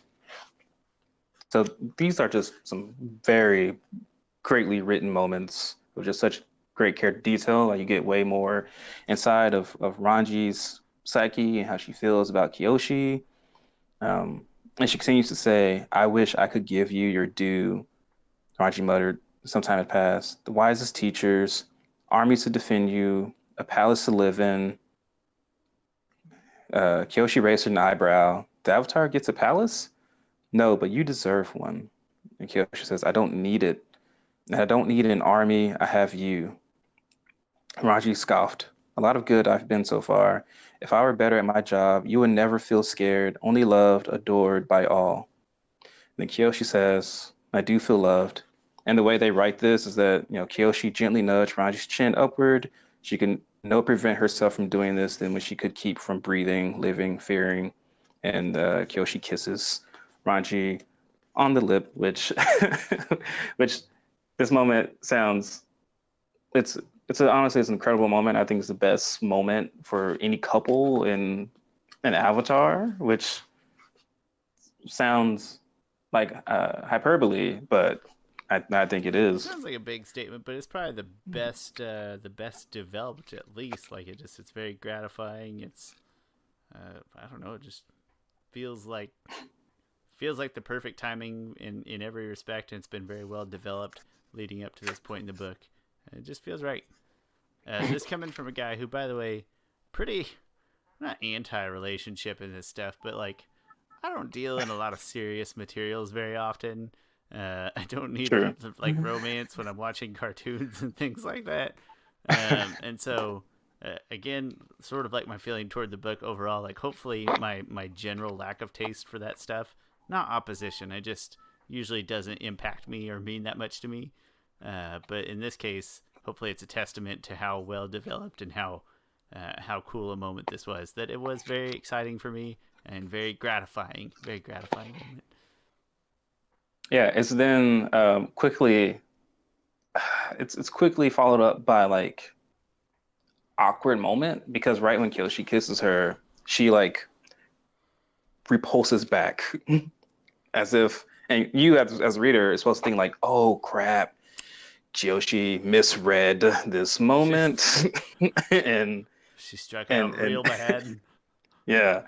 And like, oh, and Kyoshi feels this way. She's like, holy crap, like I've ruined everything. This is like my best friend and everything. And it wasn't the case.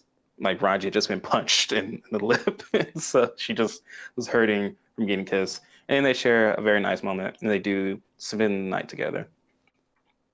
And then then they're woken up the next morning by Karima, and like Karima is just like looking at them and like I don't know how to describe Giving him like it the essentially. corny googly eyes, kind of.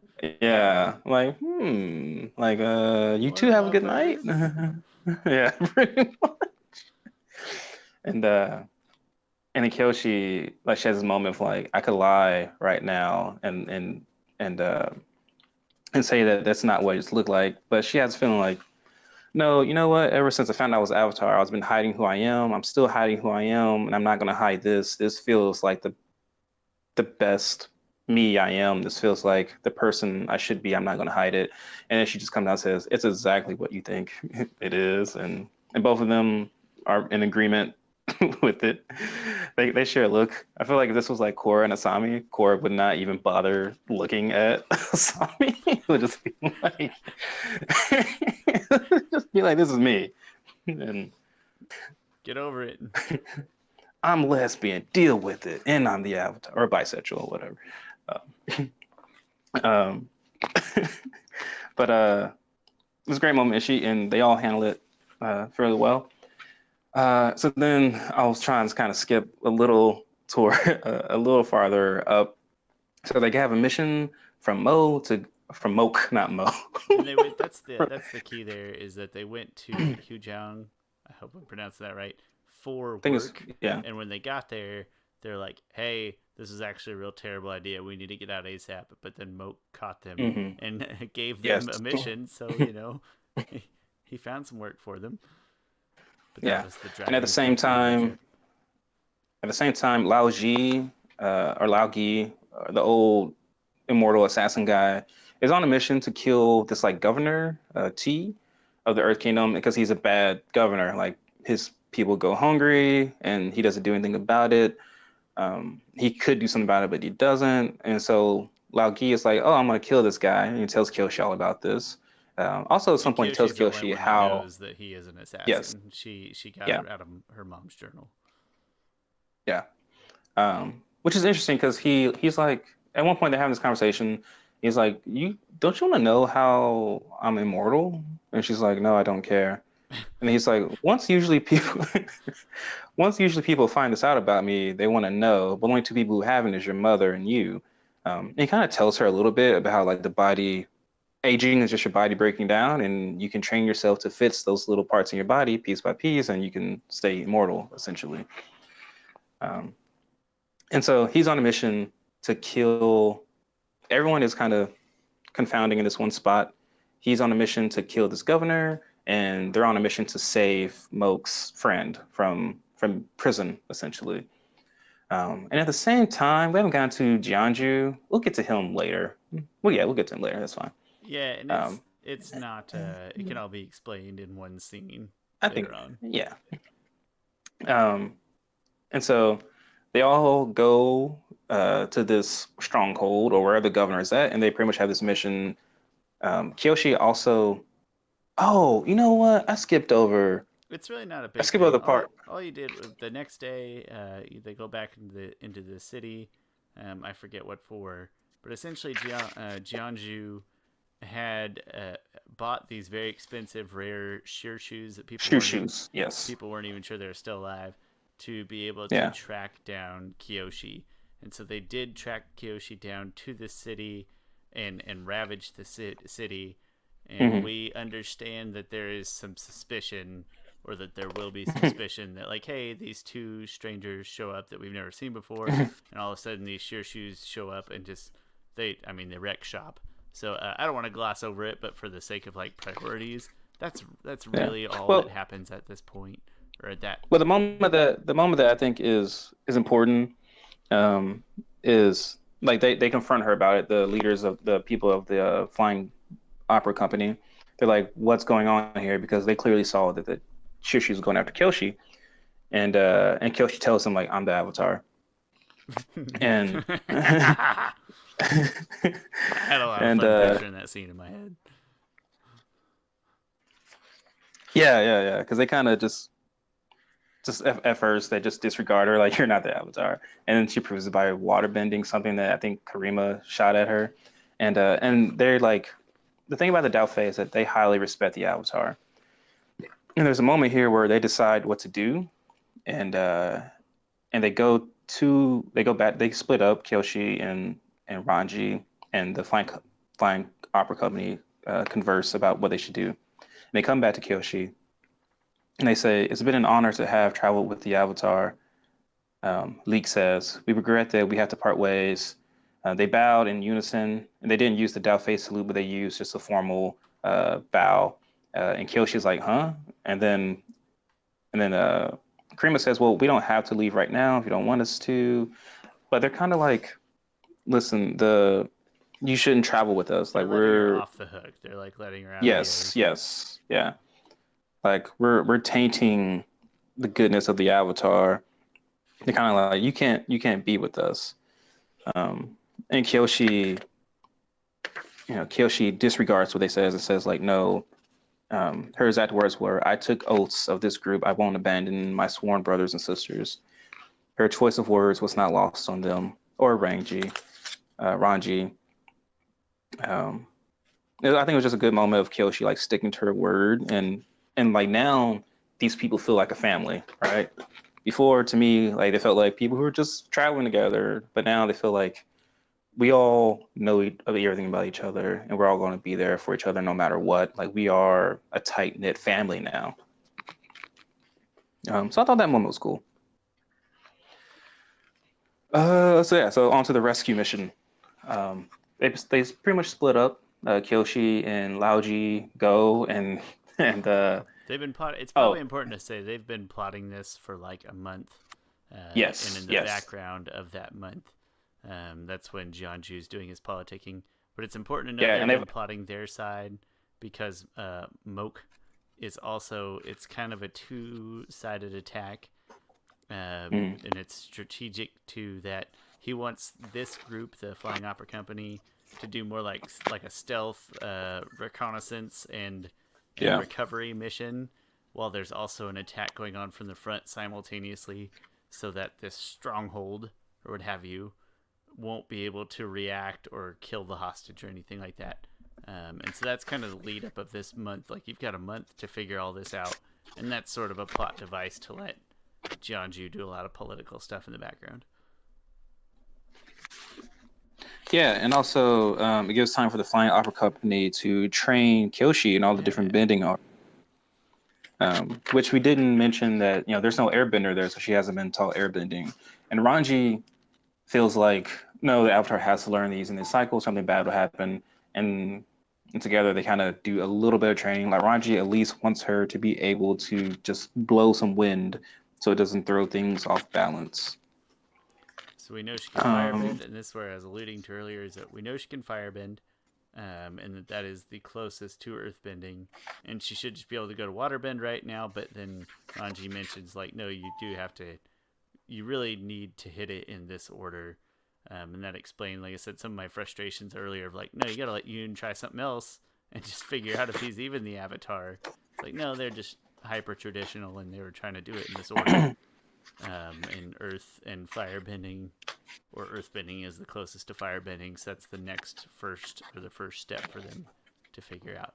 Still frustrating that like if Yoon couldn't firebend after all that time, I don't know what all I've been that like, time is, but if we're talking a couple of years, like, all right, if you're the yeah, that's a Avatar couple and you get a years. couple of years, like, come on, it's time to move on.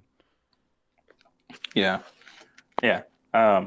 But before they go on that, like, there's just a small moment that I love, which is of Kyoshi dressing up. Because right before they're like, "Oh, we gotta get our makeup on," um, and then Kyoshi's like, they're like, "We don't have any makeup," and Kyoshi's like, "Oh, I have some makeup. It's in my chest thing," and they put it on her. For some reason, this moment, it like really felt really impactful to me This is the because like this origin is story that Kyoshi. we didn't know we needed. Yes, yeah, this is like when Bruce Wayne, halfway through Batman Begins, finally puts on the whole suit and becomes Batman. Like Kyoshi has like slowly been gathering these material and looks of Kyoshi, but it hasn't been the full effect, right? She has like the green armor, but she doesn't have the face paint yet. She does have freckles, which we didn't know she had freckles. And she doesn't have the headdress on. But here, I feel like she fully becomes Avatar Kyoshi, like, and it reads that way. She's figured out Um, that the fans help her bend, so that's kind of the origin yeah, of the yeah, fans, is that they're yeah. like an extension That's of her arms in a way that yes, helps her be more precise. And in my head, it's because she's yeah. got these giant hands, These giant and it's hands, it needs to be. and the Yeah, fans are like a more delicate finger extension. Like I don't know, it made sense to me in a very nice way. It might be no, I think so. romanticizing, but again, that's the part where it's this book does such a great job of giving you some of this origin information without slapping it in your face or making too big of a deal of it. But yeah, it's great to see this first time where she puts the face paint on, what the different colors symbolize. Like this is Yeah, the Kyoshi. This is the white Kyoshi that we symbolizes know. treachery. Yeah, white symbolizes treachery and a sinister nature. And the red symbolizes honor, loyalty, heroism. Um, yeah, so yeah, it's Kyoshi begins right here. You look beautiful or terrifying and beautiful, Yes. or vice versa. And she's like, Yeah, perfect. It's like, oh, yeah, yeah, because brought my heart Ranji over. says this sounds really like, I wouldn't say erotic, but sensual, I guess. Um, Ranji, Ranji says, "I'm not thrilled you're wearing Dalfei colors." Ranji said, biting her lip as she smiled, "But you look beautiful." I don't know if that was like a biting her lip, Like a like saucy anyway. lip biting, you know what I mean? Yeah, like yeah. And then Leek says, "You look terrifying. A lifetime ago, Kyoshi had never thought she would be either of those things." So that's just like What a cute character arc present. summed up Yeah. in one. And she says, "Then it's perfect." And it is. And That's then that's Kyoshi yeah, that we know from the rest of the Avatar universe. That's her origin right here. About to break into yeah, some dude's house. yeah. And also it's important to note that Kyoshi is trying to not get anyone killed, and that's where their plan diverges from kind of Mook's plan. So long story short, she stops Lao Ji from killing. She finds out that that T, the governor, is like 15 years old, and she prevents Lao Ji from killing him.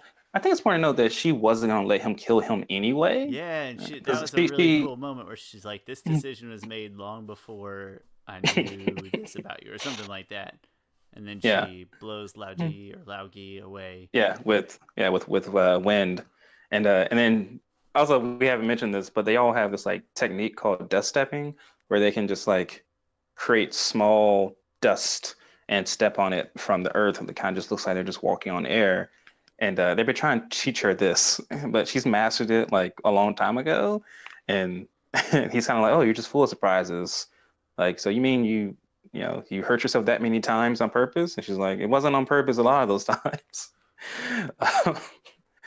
And also she knows airbending. She didn't tell anybody else that she knew airbending. And Which is when they and Lau, divulge into that, like a cutaway almost of yeah, her and Ranji saying, like, we yes, gotta yes, try yep, this before you waterbend. So, yeah, yeah. one of the few moments or types of things where it's like, I'm okay. Normally, I don't like that out of chronology thing as a plot device, but here, it's kind of minute and very interesting. So Mhm. I'll forgive it this time. Well, you know what? Actually, gosh, I wish I. It's I don't know where that passage went. Kyoshi, Ju, I the should have put some raid. sticky notes in my book so I could be help here, but right now I'm just gonna leave it sitting Yeah. on this table Well, and look pretty. I actually do have a bunch of sticky notes. See, I Nice. prepared. You see, you act like you've Um, reviewed a book before. Good for you. I know, Next right? time I'll be better. Although I don't remember the last time I've listened to a 2 hour book review. We are Hmm. well on our way. Are we? No, Are we right now over 2 hours? we're at Okay. 1:38. Okay, One. we might be able to squeeze this in 2 hours. But Um, hey, if there was ever a 2 hour book review I'd listen to, it'd be this one. yeah. And maybe And maybe so maybe the sixth Harry Potter book. I'd listen to 2 hours on the sixth Harry Potter book. there is a passage. Where is that about? Um, okay, so here it is. Ranji is trying to teach, she's just trying to get Kyoshi to do an air technique just once, and like they do this movement around that has been shown all throughout Avatar of like Aang doing the circle walk or the Bagua. Um, Korra does it with why can't Opal to teach her airbending. And they just have like after they do that, they have this short moment um, and they talk about Master Kelsang, and Ranji says, "You know, I miss him too." Master Kelsang, he was so kind and funny. Sometimes when I find myself missing him, I feel guilty that I'm not thinking about my own father. I wish they were both here. I wish everyone we've lost could be here with us one last time. And Kyoshi squeezed her tight, and so they're just like holding each other after they just did some airbending. And his way's word is that there was a tickle against her brow. She and Ranji looked up to see a swirling dance of leaves spinning around in a circle, the two of them caught in its eye. Kelsang used to make her laugh in the garden like this by swirling the air, letting her touch the currents and feel the wind run between her fingers. Kyoshi let the breeze play against her skin before giving it a gentle push with her hand. The wind spun faster at her request. She could feel Kelsang smiling warmly at her, a final gift of love. And she says, "They'll always be with us, always." So that's just a great callback to Kelsang and how much he meant to each of them. About to get me tearing up over here. Yeah, no, it was a great moment.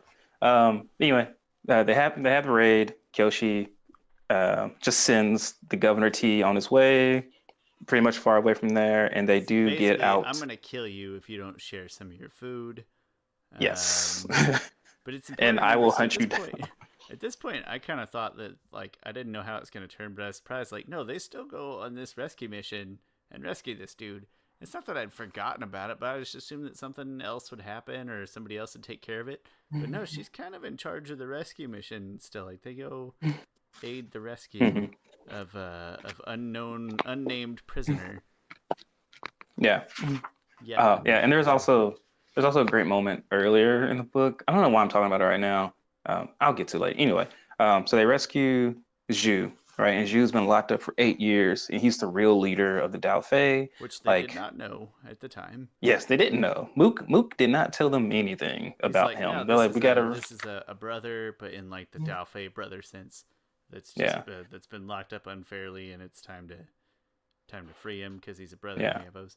And then yeah, they free this guy, and I love this thought. Like, it didn't even dawn on me as they're saying like it's starting to dawn that hey, we just released the leader of the Yellownecks, and everybody else, not everybody else, but like you have to feel like that was the most other people knew that was the intention the whole time was that we were sort of resurrecting the Yellownecks, and that the Mhm. Flying Opera Company was like sort of the last to be in the know. So they pull the mask off this guy, and then they're like, "Oh shit!" Yeah. Yeah. And then the first thing he's gonna do is like attack a neighboring city. I think it's called Zhang, maybe. I'm not sure. He's like 8 years in prison. Like they gotta pay for Zygan or this. Zydan or Zy- I think so.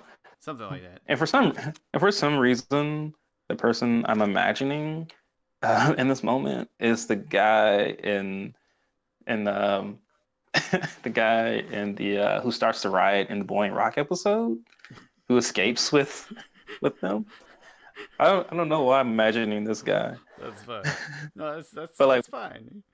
not nearly as comedic, but he's like very serious. Yeah, I Um, can get on board with that. but and Kyoshi's pretty much like, holy crap, we made a mistake. They're like, all right, pretty much, I gotta go stop him. We done messed And up AA run. We gotta get this before it gets started. Which props to Kyoshi. Probably the first. So we get two real big Avatar moments. First, she lets T live with tremendous amount of threat, and second, like that's a snap decision, or well, it wasn't a snap decision. She had it planned, but this is a snap decision. Like, how easy would it be? Like, no, we can eat food with this guy and then run away and our debt's paid and I'll figure it out later. Like, no, she's like, I'm going to put a stop to this right away.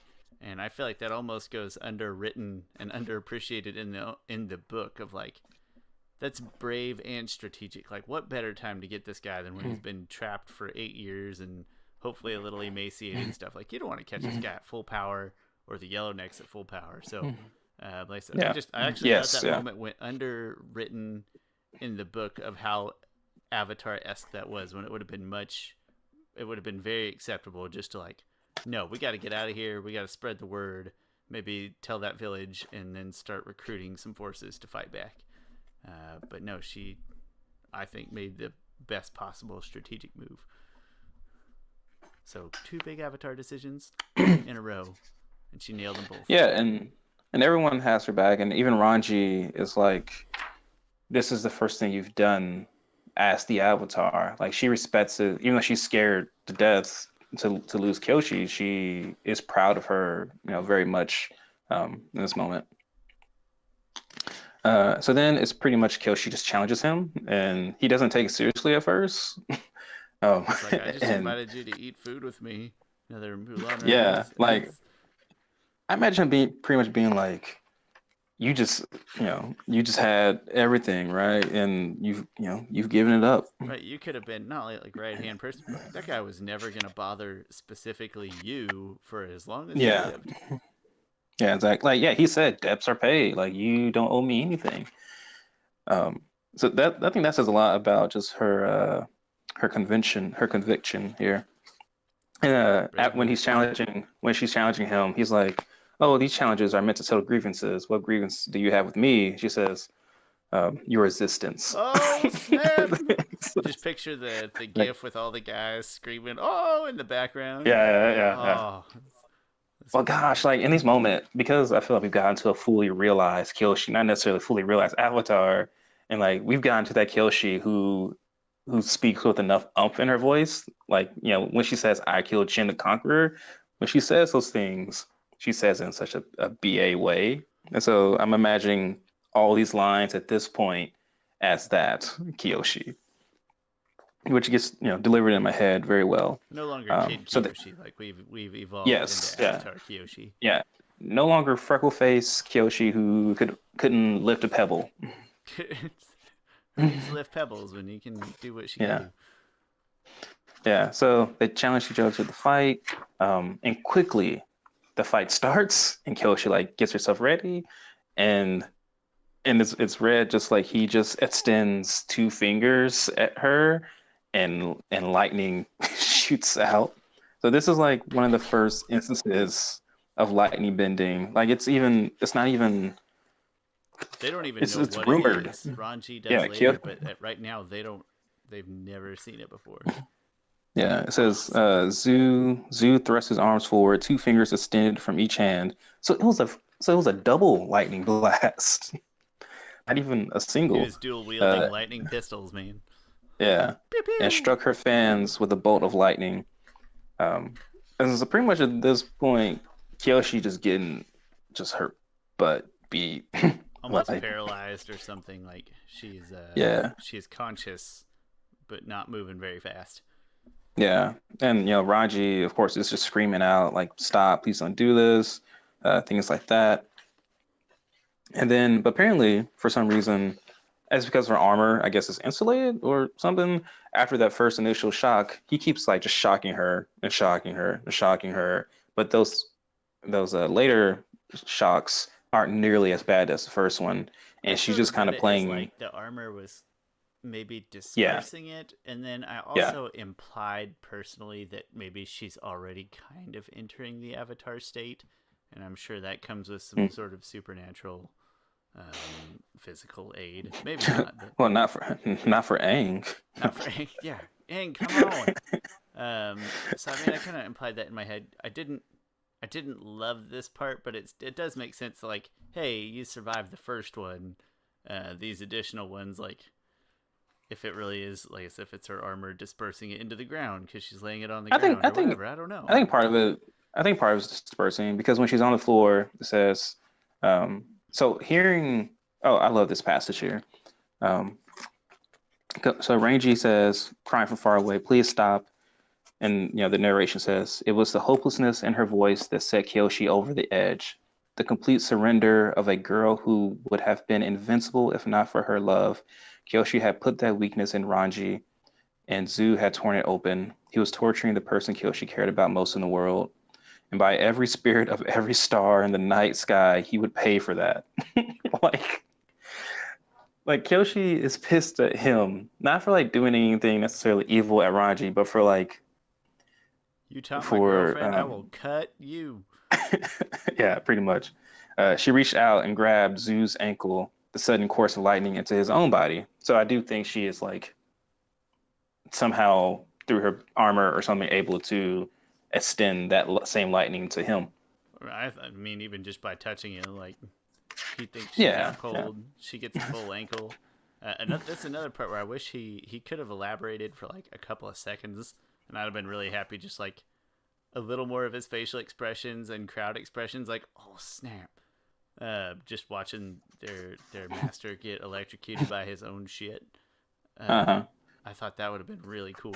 But he's got a lot more fight and stuff to describe here, so he does go through it fairly quickly. But Yeah.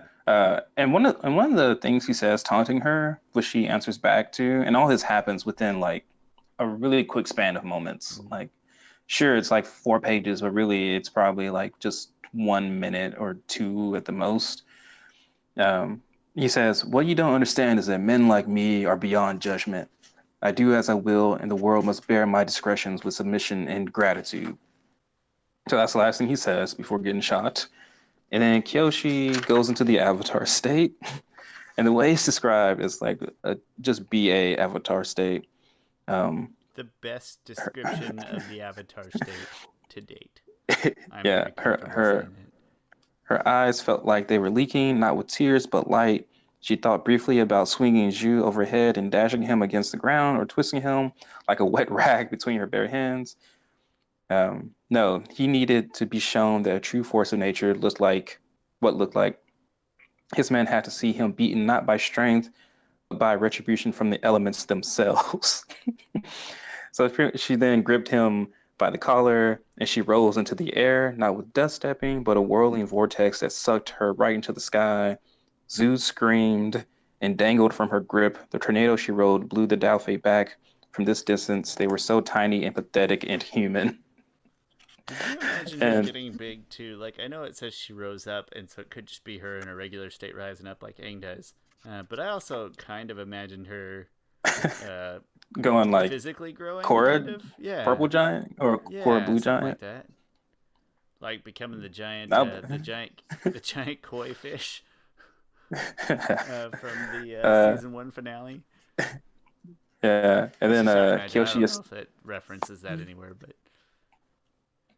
pretty much says Kyoshi extended her free hand, palms upward, and the stalks of rice uh, glue ablaze. And then she took that fire, and then and the fire went up her vortex, so it's like a fiery freaking cloud. Um, and then she says to him, "You forget, Zhu," she said, in a legion of voices synchronizing in the eye of the storm. "There is always someone who stands above you in judgment." And it's interesting here, this passage about the avatars. It says, "It was possible that other more powerful people spoke through her in this moment. There was a chance she was simply a puppet beholden to their collective will, but an unassailing, feeble feeling of control told her that wasn't true. The voices could lend her insight, eloquence, but they couldn't take over. Many of them seemed to disapprove of what she was doing." And Kyoshi thinks to herself, let them. She was in command. She brought Zufei's closer. What will you do now, knowing that your every step will have consequences? And she just dropped him. Oh, he tries to fire, breathe breath at her, and she just like directs it away with her mind. And she just drops him from that height, and he dies. I really liked the part where you said most of them would probably disapprove of what she was doing. And I was like, except Yeah, for Yang Chen, who'd be like, eh, yeah, yeah. people die. I mean, yeah, yeah. Sometimes you gotta kill people. It happens. And then so there's this other like secondhand guy, Tamuk, named Wei, and he's the one who sliced up Leek's hand, and he just seems like astonished by this. Like says surprisingly, Wei still remained. He stared at Kyoshi, transfixed, his jaw agape, reverent. Kyoshi didn't know what to make of the cruel, unusual man. He seemed to constantly need a powerful figure to tell him what to do. And then Kyoshi told him what to do, just be gone. And he bowed and he left. Good lad. Good lad. Yeah. Well, they had a really interesting, which I don't even know what page it was, but he tried to harm Leek again a second time, and she just like Snagged stomped him. him. Yeah, she like snagged him, That was like right threw him over the before. That was table. at his desk that he brought just for no other reason to the rescue Yes, mission. yes, So it was yeah, really yeah, close before that. yeah. And she like crushed his fingers with the back of her fan. Um, but yeah, so she kills Zhu in like the most BA Avatar moment. I don't know of ever. Well, you know what? I don't know. It's In the descriptions that we have available of any Avatar moment, it's got to be really high it's up there.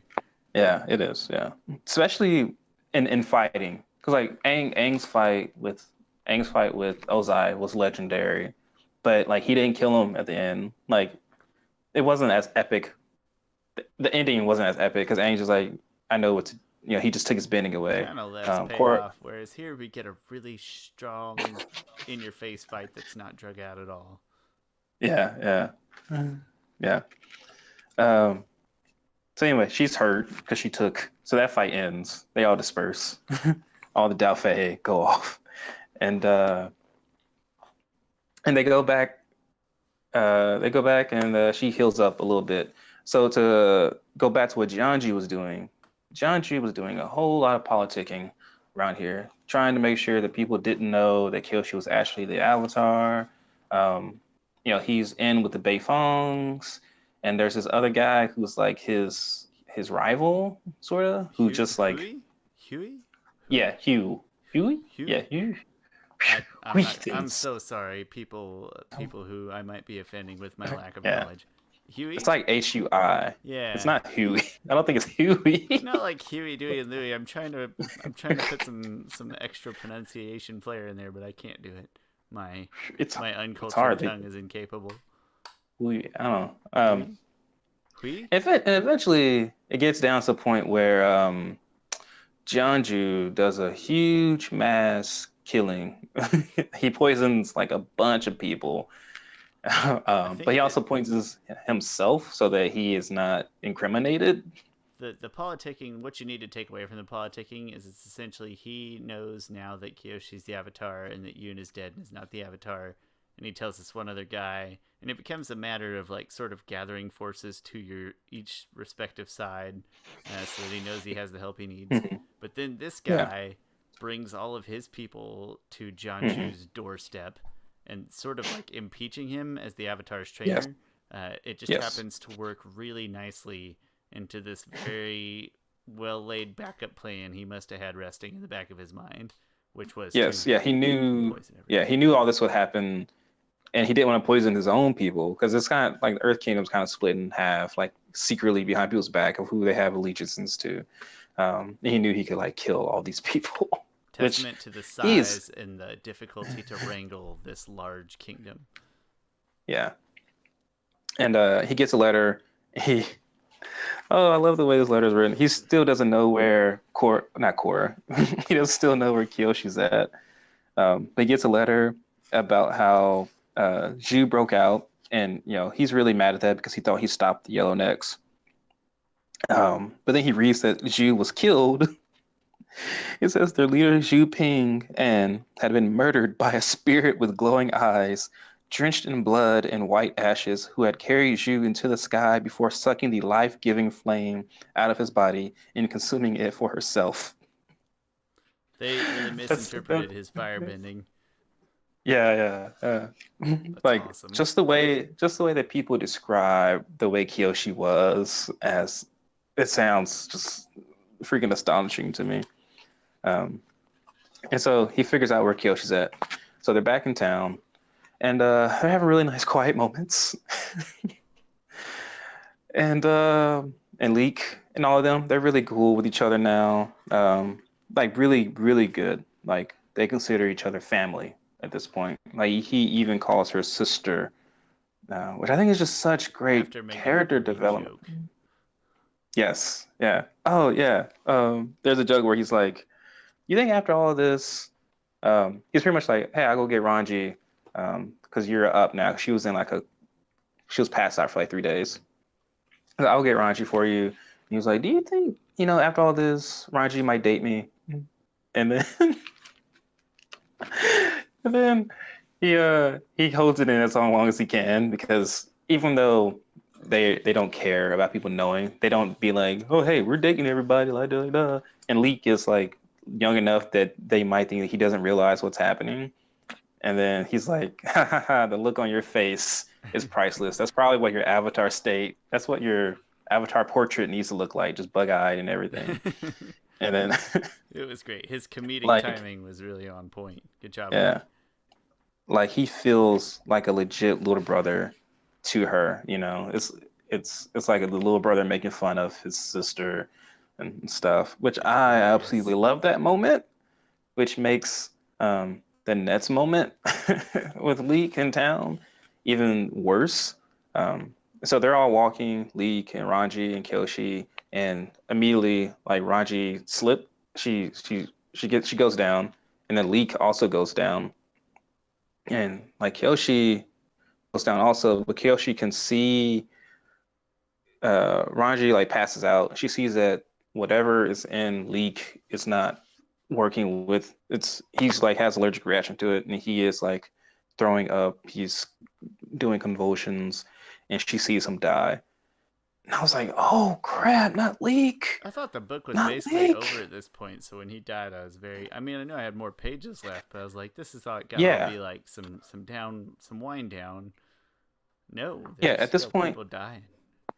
yeah, at this point I thought it was um I thought that was book. I thought Jianju was going to be book two, and that was going to be all about I did too. Kyoshi Yeah, I was finally so getting him caught off there. guard. Exactly. Who knew that the greatest Uh, mysteries in this book were all, or not the greatest twists in this book were all going to happen after the main conflict? But to be yeah. fair, the main conflict wasn't with the real villain, so I guess I get it. Crazy. Hmm. Defies book logic. um, and then description of Zoo death. White Lotus. Okay. Um, and then it turns out, Jianju left a note for Kyoshi saying, come here, and he kidnaps Ranji and he cuts her top knot. Um, and then so Kyoshi goes there, and pretty much they get into this like fight of all fights that there's no movement. So it's finally like Jianju versus Kyoshi, and they're in this like A tea shop. It's tea like a shop. They're tall, in tea shop. narrow, Yeah. uh, And poorly constructed. yeah, and he is threatening to pretty much kill everybody in here, and he's trying to take down the walls, and she's trying to hold them up, and they're both doing this with earth bending, and neither one of them can like get the upper edge on the other, so much so that it feels like their strength is just like combining with each other. And this is when something weird happened to it. It's understandable, like it's not like completely out of nowhere, but I mean, it came out of nowhere, but it's not like a Deus Ex Machina where it's like there's no precedence for this. Um, and that's when Yoon shows up as like a spirit, but he It's kind doesn't of like implied. say They anything. don't say he's a spirit, but they do like he's like a shell, like a spirit shell without the actual Yoon or something like that. Like it's kind of implied that it's a spirit or Hmm. something. Yeah, and eventually Yoon takes a rock, a pebble.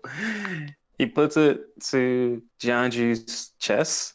He has his hand. He puts his other hand on Jianju's back, and then it's like an X-Men Origins. Second time we've referenced X-Men here. A X-Men movie that does Origins. not need reference. X-Men First Class is amazing. Oh yeah, But First anyway, Class is excellent. yeah, okay. It's like that moment in First Class where Magneto takes the coin and Oh yeah. through his head, and Yoon just the rock travels through Jianju's body, and he shows the rock, and it's just like has blood all over it. Magic, bitch. Yeah. That's all I can think of. It's like he just And takes a Yoon is like bow when he's done. Oh, I would have loved Yoon that. is like ta-da, and he goes away, Sorry, my and he's comedy like side just saw a great opportunity there, and I was very disappointed. No, it's funny you said when you said X-Men, I first jumped to when when the security guard has the iron in his blood from the pill, and then Magneto like Yeah, sucks it all out of him through his pores and kills him that way. But yeah, same too much concept. iron in your blood. Yeah. Yeah, too much iron. Um, yeah, so that scene from top to first of all, up to the point where Jianju died, I still assumed the next book was going to be all about Jianju. Now I guess it's not going to Ah, be okay. because he's dead. Mhm. Um, and so like even up to this point, it's like I'm closing in on the back half of this book, and it's where, what, how are we going to end? What's going to happen? I'm like pulling my hair out. But yeah, it was crazy that Yoon walks in. They kind of imply that he's spirit or at least otherworldly, kills Mhm. Jianju, and then leaves. And then, despite all of this insanity going on around here, Kyoshi does manage to evacuate all the people in the building, and then it essentially collapses behind her, and that's kind of cool too. But it's important to note that in this fight, two things that I will address later in my final thoughts, or that are important in my final thoughts. First of all, there's kind of a cool relationship between Jianju and Heirai. Hey, am I saying that right? Heirai? He, uh, hey Ron, yeah, hey Heiran. Ron.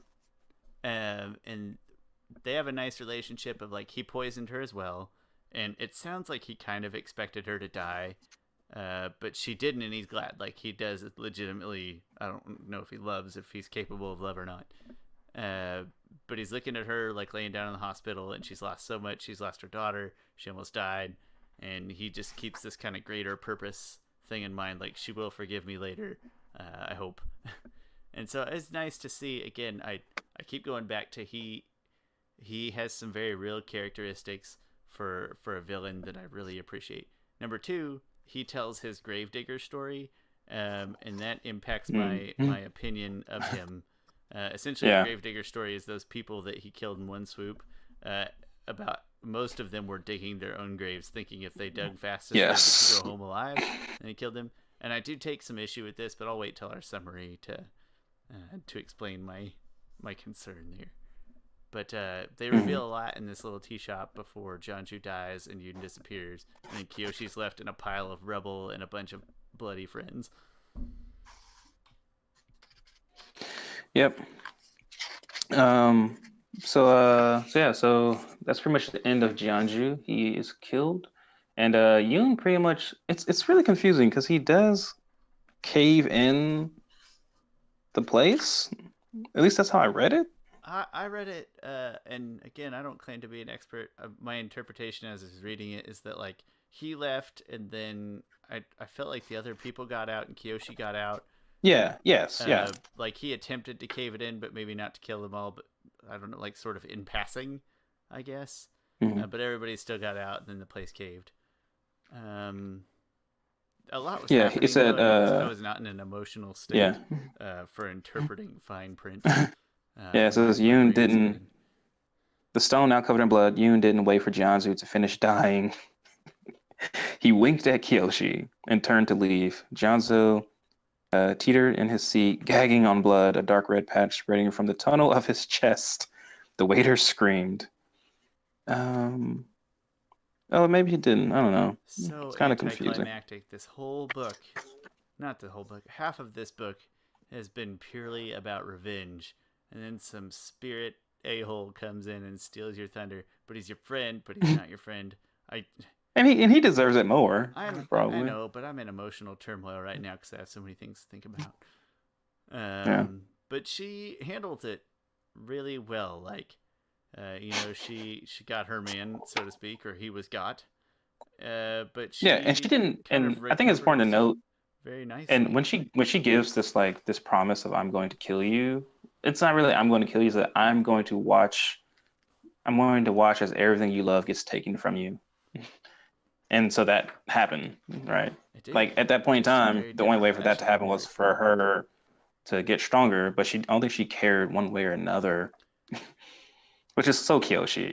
Yeah, it's got to be done. I don't Very normally say Earthbender in that. general. Very Earthbender. Like, let's just get her done. Yeah. But she handles it extremely well in a sense that, I mean, it makes it sound like she sort of brushes it off, and now she's off to be the Avatar. Like, yeah, mission accomplished. Yeah. Not how I expected, but now we've got a whole new Yeah. book of Avatar things that we got to take care of. Yeah, she goes because she doesn't really have that many places to go in the Earth Kingdom. She still doesn't know like who to trust.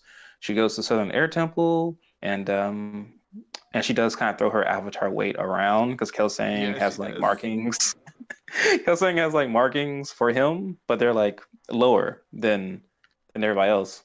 And Kyoshi's like, I expect to have his names higher. And then he's like, oh, they're not gonna like that. She's like, whatever, It deal with happens. it. And then yeah. And she doesn't really like flexing her power that way because that's something that kind of Jianju would do. Um, That and was a not weird part for me. I wasn't super fond of the like whole build a statue bit. Like that was kind of out of Kyoshi. That was definitely more Avatar Kyoshi than young Kyoshi. But maybe that's yeah. all it's supposed to symbolize is sort of a learning to embrace your avatar self or something like that. Maybe that's what that's Yeah. supposed to say. And then she The does other have. members of Oh, sorry. Go ahead. yeah, I'll just say we didn't get to, but the other members of the flying company saved Ranji for being kidnapped. Awesome. And then Ranji afterwards goes to the northern water tribe to her mother to With get healed. her mother, is that Yes, right? yes, Just because for her mother clarification. still isn't fully recovered from the Yeah. poison. And then they say something in there that hits me really hard, and it's maybe one of the two things that hit me towards the end of this book most impactfully was that like when they saw each other next, they knew they'd be different people or something like that, and Yeah, no, that that cut me really deep for some reason. I don't want to say it in a bad way, but just again, I'm very emotionally simple. I mentioned earlier I don't do a lot of like romance and things. Well, just I don't have the emotional palate for it. So it's like we had this happy, beautiful couple, and everything. I'm not saying everything was going to be perfect, but like they could have been together and been a team Avatar, and it would have worked great. And it just it feels like it got plucked away from me with like one sentence. Like, no, when she comes back, it's not going to be the same, and that kind of hurt to read. I mean, good. hmm I don't know. I'm sure there's a purpose for it, but it kills me that I have to wait for another book to see how all that plays out, and it makes me very sad or nervous that it they won't always be together. That hurts me. it makes me very nervous because yeah, like you said, there was that kind of sentiment of like there's no guarantee that they will end up together. But I want there to be a Which yeah, guarantee. I It's such a I great know. uh, and I don't have the depth to deal with if the next book goes all like fifth Harry Potter on me. Oh, it'll hurt really bad and gets all mopey and grumpy. No, just let them be together and be Team Avatar and go do cool stuff and find out about Spirit Youth. But Yeah. whatever. Um, Yeah, I why can't they be like Korra and Asami, go off into the spirit world and just have a nice little like, oh, we finally got done with all this crap. We can finally go on we vacation. can just take a break together and be happy. But Yeah. again, it is coming from a guy, in Or Anki my not Katara. you, my I feel like side. I'm being Yeah, but just that I I have feel like a I'm being heterosexualist or whatever. yeah. But I have a very very simple emotional palate, and so it was very hard for me to yeah, swallow that like I didn't yeah, get some kind of happy ending there. But yeah. regardless, I don't. I hope we're not. Am I forgetting anything else that happens before the end, other than just the realization that she was going to be on her own as the Avatar from this point forward? um, I don't think so. Like what we said before, at the air temples, she doesn't come across a monk named Jinpa, who I'm pretty sure is a member of the White Lotus, because because he says to her like, "Oh, I we're think that's sorry for all partially the implied. confusion." It's heavily implied, because he says, "We're sorry for all the confusion. If we had known earlier that you were the Avatar, we would have like intervened." And she says like something like, "Oh, well, it's not the air nomads' fault." And he was like, "Oh, I wasn't talking about the air nomads." Do you play Pai Show, by the way? Yeah, that's great. Yeah, he says I'm referring to a different we. Oh, I love that. Um, but no, It's I think that's it's it. a nice sort of not origin reference, but a nice light-handed as opposed to Yes, yeah, heavy-handed reference. yeah. It is like quintessential like Marvel end credit kind of deal. Well, Yeah, that's it good. reminds me of at the end of it reminds me of the end of Iron Man 1, where Coulson is like he's been saying like we're the strategic um, homeland, interdimensional, whatever the shield stands for. And at the end, he's like, Tony Stark's like, oh, what can I call you? You know, strategic, whatever, whatever, whatever. He's like, you know what? You can just call us Shield. I was like, oh, Shield, that's cool. It just reminds me of that moment. That's a very fair Uh, comparison, and we've made a lot of Marvel references, so it's kind of oh appropriate. crap. We've I talked feel about like I need to Marvel make a for too DC long. reference somewhere in here. We squeezed a Batman's Batman. cool. Yeah, we squeezed in a Oh, do we? Batman. Okay. Don't have to kill you, don't have to save you. And then the cowl, we referenced the cowl the first time. Yeah, so we got some Okay. uh, All right. diverse. I'm a Warner Brothers slash DC guy. I wouldn't let that Marvel only stuff go. Yeah. Well, of course I'm a DC guy. I got just a hinge of Marvel stuff on my shelf here, I but the had the rest of it is. on Facebook the other day. I had the realization like Harry Potter being WB and DC movies, I believe, are mostly Warner Brothers, if not all. It's like I just had a brain they're fart all of Warner Brothers. all of my favorite cartoons. Like forget Nickelodeon and Disney. Like all my favorite cartoons are Warner Brothers. It's not DC versus Marvel for me. It's like it's Warner Brothers versus Disney. Oh, that's yeah. And I am Warner Brothers. So for the last slide, as we wrap up here, that we could do two things. We decided we couldn't really rate this because it's totally different than what we're usually doing. We don't want to discredit it, but we do both want to give thoughts. I thought I would try to give my thoughts first because I'll try to keep them very succinct. But I imagine you'll have more profound thoughts, so I'll give mine first. And then I thought we would end up officially by giving like a light prediction for what's going to happen in the next book. Just because it's so open ended that I don't really know where to start, and so I thought it'd be a fun way to end. But if you don't mind, yeah, I'll wrap up with I'm gonna call it my like what type of recommendation we would give. I would say this is probably one of my favorite books of all time. I'm not a book critic. I can't say it's one of the best books I've ever read or anything like that. All I know is that I literally had a hard time putting it down, and I put it right up there with like the third Artemis Fowl and the sixth Harry Potter as books that I didn't read this as a young adult, but like my favorite absolute young adult book that I'd go back to and read over and over again. And I hope we get an animated version of this. The only like two or three like minor tidbits I won't even say I didn't like, but they bugged me was that I felt like if Jessa gradually lost her airbending over time because she was quote unquote kind of impure. I feel like something should have been noted to the fact of, well, Kelsang killed a whole bunch of people, and he didn't lose his airbending. He lost no power whatsoever. So it's either there's something fishy there, or that should kind of be implied from the airbenders that his actions were, I don't want to say pure, but not evil or intentionally evil for the sake of being evil. Otherwise, he would have like lost his airbending, or it would have decreased in power, or something like that. They made the reference to Jessa losing her power, and I thought that was going to lead to something greater with Kelsang or something, but it never came back up. So hopefully it comes up another time. And then number 2 is I really love Jianzhu as a villain.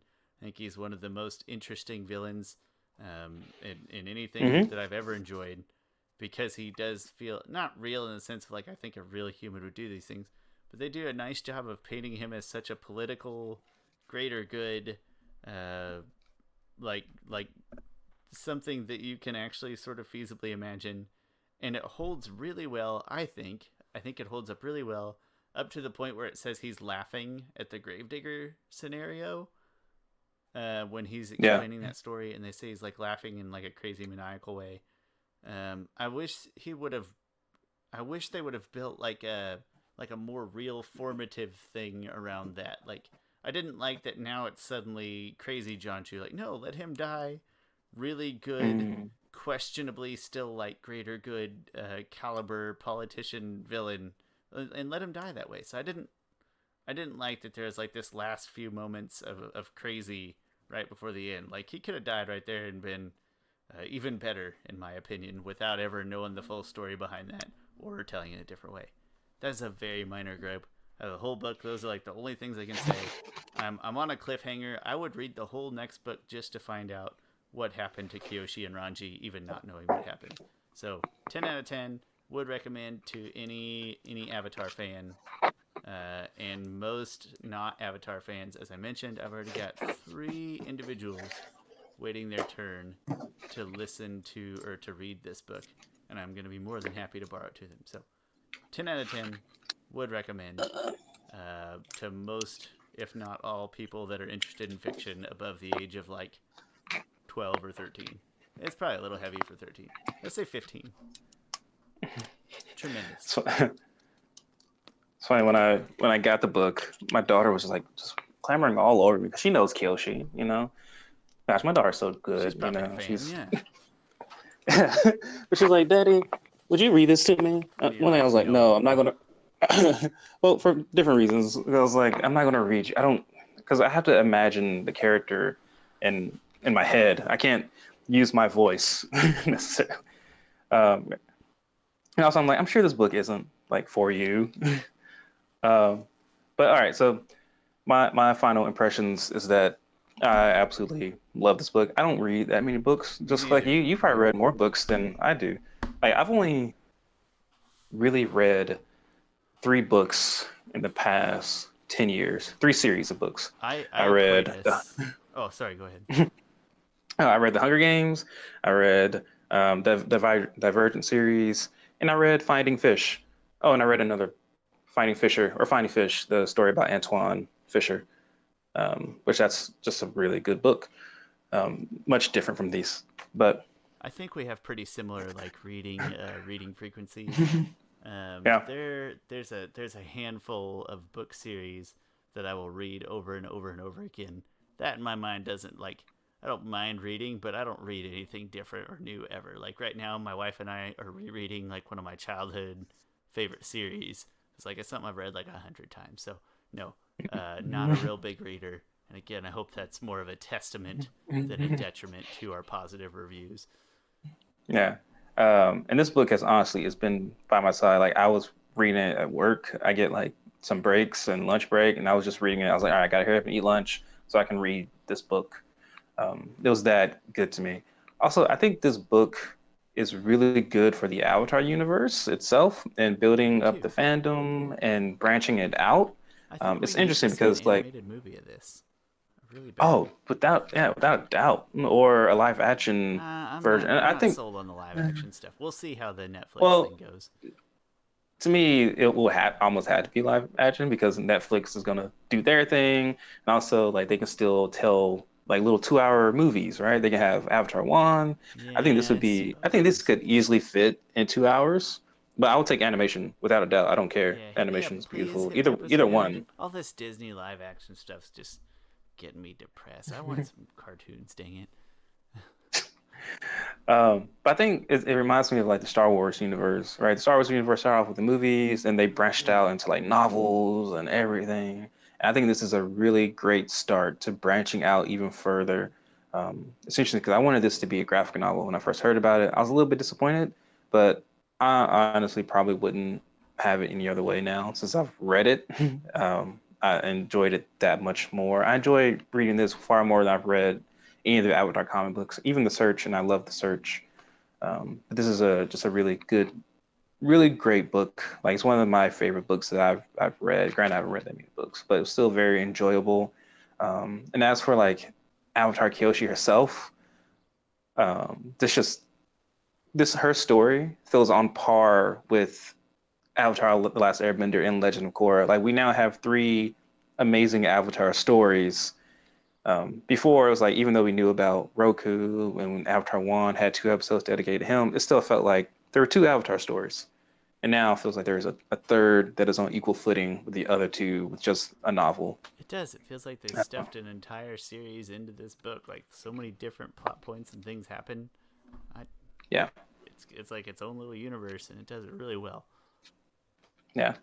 And then Avatar Kyoshi went from like my 4th favorite Avatar to probably my 2nd favorite Avatar. First favorite is Korra, and then Kyoshi, and then Aang, and then Yang, maybe Wan, then Yang Chen, then Roku, then Korok. You know what? Actually, I'm gonna change it now. It's gonna be Korra, Kyoshi, Aang, Wan, Yang Chen, Sali, and then and then Roku, then Korok. I can't believe you're gonna put Yang Chen below Wan, man. You gotta hold. So when we originally did our review, we held we held Kyoshi's actions against her for like creating the Dai Li kind of inadvertently and stuff. Yeah. But like, I still maintain it's all Juan's fault in the first place. That guy's a jerk. No. Well, these are my list of favorite. This is my list of my favorite favorites. avatars, not necessarily the best. Yeah. I'll give you that. Yeah, in that case, Yeah. I'd probably share a fairly similar order, but it's mostly in order of like amount of information we have, which again Yeah. is going to favor Sure. three Yeah. avatars. So, what's the other guy's name? Salih? I think it's Salih. He is. I don't know why I'm pronouncing He's quickly rising up my Salih. ranks now that he has a name. He's quickly right. He's already ahead of Roku and You know, Kuruk. Roku's cool. Roku's cool. He just I'm not as hard Roku's on Roku cool. as He- you do. he- I think he tries really yeah. hard, just too late. So gotta praise Yeah. him for that. But anyways, Quirk is the worst though. But yeah, all right, yeah, that's those where are we my can all agree is Kuruk is the worst avatar that we Yeah. know of. I'm sure there's other bad ones in there that we don't know about yeah. someday. But yeah, those are my final impressions of a book. What when does your daughter get to read this? Like, is it when she's like 10 or 13, or you got to read it to her at some point? Oh no, I don't want to read novels to anybody. 13 probably. 13. I told my daughter she wants to read The Killing Joke. Like I know she's seen some Batman stuff before, but like, yeah, that's very very heavy. At least Well, there's no sexual assault in the Rise of Kyoshi. Oh yeah. Okay. So yeah. Maybe it's not quite as dark as The Killing Joke. Because she just wanted me to read her like, oh, and one time she's like, Daddy, how did the Joker become a Joker? I was like, oh, well, there's a comic book for it actually. Yeah. And I was like, oh, here I can read it. Wait, nah. She's like, Daddy, read it to me. I was like, okay, don't look. I'm gonna make sure I get to the right pages because you can't read this book very literally well until you're like 15 or 16 or probably 14, honestly, what we're talking. But I told her like the Joker is a bad person. Like he does terrible things in this book that I can't show you. Anyway, but then I told her about that. But yeah, she'll probably be like, I don't know, maybe 13 when she first reads this. I wouldn't mind at all. I wouldn't mind if an 11-year-old read this book. Although I don't think she'd be. The prospect of you, not necessarily reading it to your daughter, but is like sharing a story of a very interesting female protagonist growing up very quickly, and when I say very quickly, in a span of 440 pages.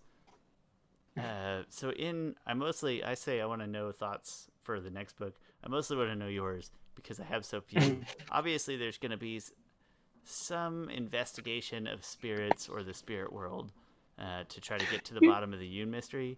I just don't know how, and then I don't know who's going to accompany her, but I don't feel like it's going to be Ranji right away. I feel like her team avatar is going to be different people to start the next book, and I have no idea who that is.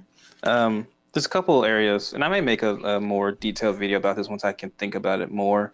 So at the very end there, very interesting. Korok is honestly he's the most worst avatar, but he says to her. He's my least favorite kind of person in real life, manifested in fiction. Like when Kyoshi's at the air temple, she hears a voice calling out to her, and Korok did call out to her before when she lifted the thing out of the iceberg, which we talked about 2 hours ago. 227 and counting. He says to her, Kyoshi, I need your help. Like, what the heck, dude? You're dead. Like, what do you need? About that, Yeah, what do you need my help with? Like, I just imagine him just like, this is the ultimate guy who just threw away his responsibilities and then just was like, I'll just make it the next person's job. Oh, I got crap dealing with my own afterlife, which is not really, it does paint an interesting picture about the avatars and what they do. Like, you still have a conscious mind in the afterlife that is not directly pertinent to the physical world. Like, we know they can participate in a conscious way, but not like with their own wants and desires, just in avatar ways, in Rava ways. Yeah, so if Kurok needs help, it probably has to do with his wife, and maybe something along those lines. Like setting her free to like a real afterlife instead of some kind of eternal curse. I could see that. Curse with Ko the Face Stealer.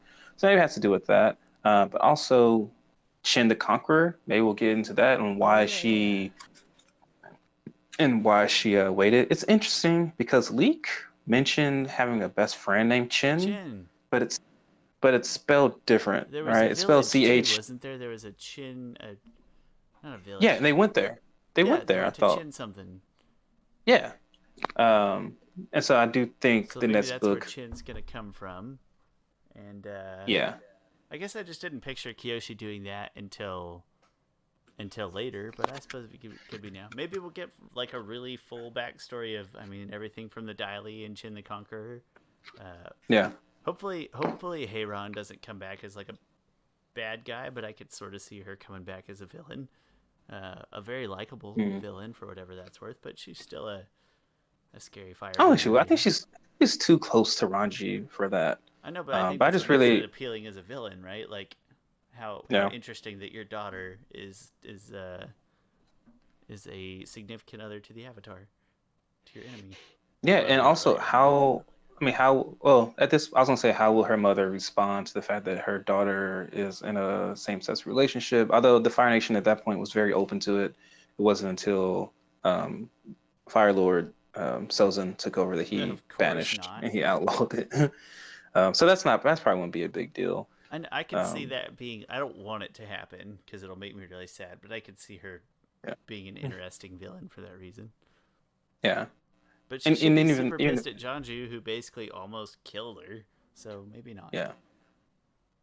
Um, But yeah, I think it could. I think, like you said, spirits, which I think that probably ties into Korik's story because I think that's gonna go down a very spirity route. Also, I don't think her stuff with Yoon is over with, I so hope I not. think, yeah, so I think it could be twofold. Could be the spiritual aspect of it, and it could be the Chin the Conqueror aspect of it.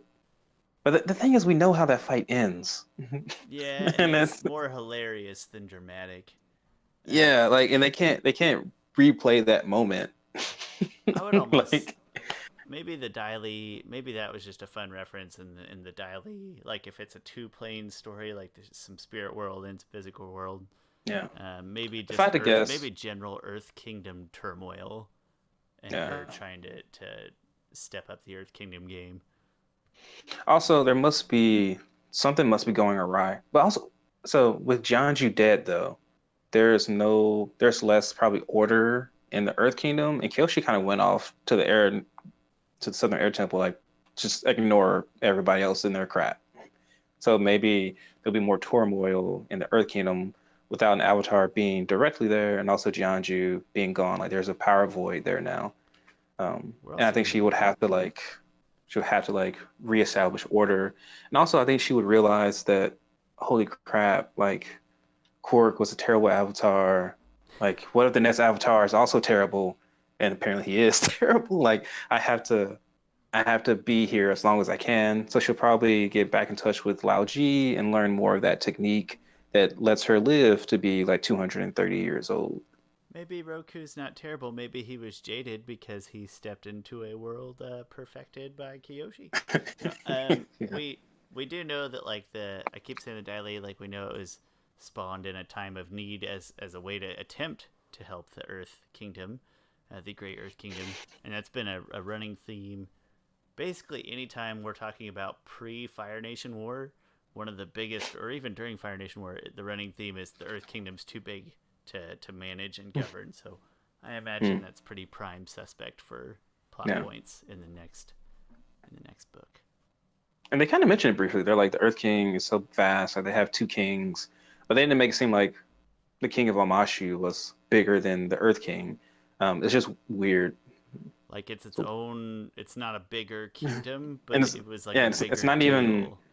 it's not even a separate nation. It's kind of like it's kind of like the whole entire Earth Kingdom took over Omashu, and then as a just a political puppet, not puppet, but a, I don't know, political something, they let them keep the title of king there.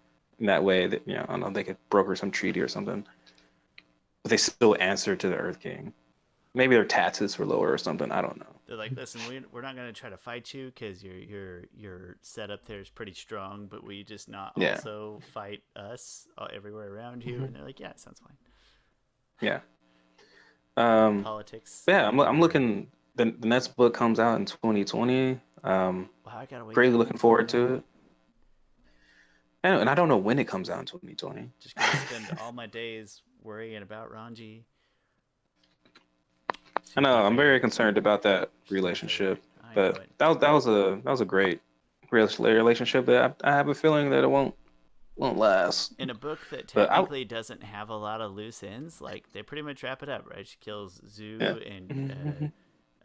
Janju John dies, was and killed. we Yeah. we see Yoon, but like it's not really a loose end because we don't know where it's going yet.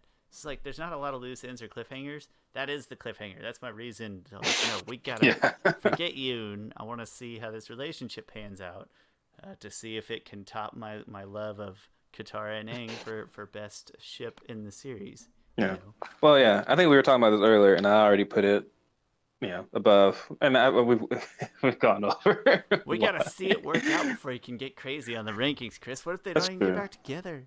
What if Ranji's the But yeah. villain? What? What if we learn about the origins of the war the Fire Nation is thinking about waging on the rest of the world? And Ranji's got to go back home out of like just pure political loyalty to her family, and then she's the Uh, villain. Then we got like a Romeo and Juliet thing set up, except for it's like Juliet and Juliet, so it's way cooler.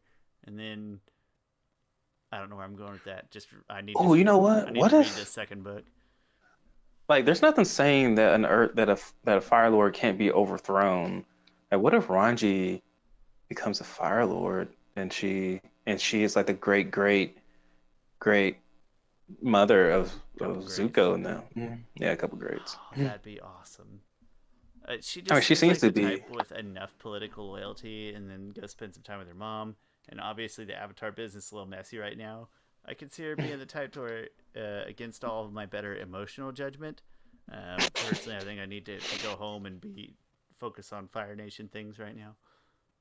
Yeah. Please don't, Yi, if you're listening, please don't do that to me. You'll break my heart. You'll make me cry into a I, book, which I've never done before. It'll be a hard day for me. I think I cried into a book before. I think that a moment in Hunger Games when Katniss buries Rue. I can't watch the Hunger Games or read the Hunger Games because something about kids dying. I can't stomach it. It turns my Yeah, stomach real bad.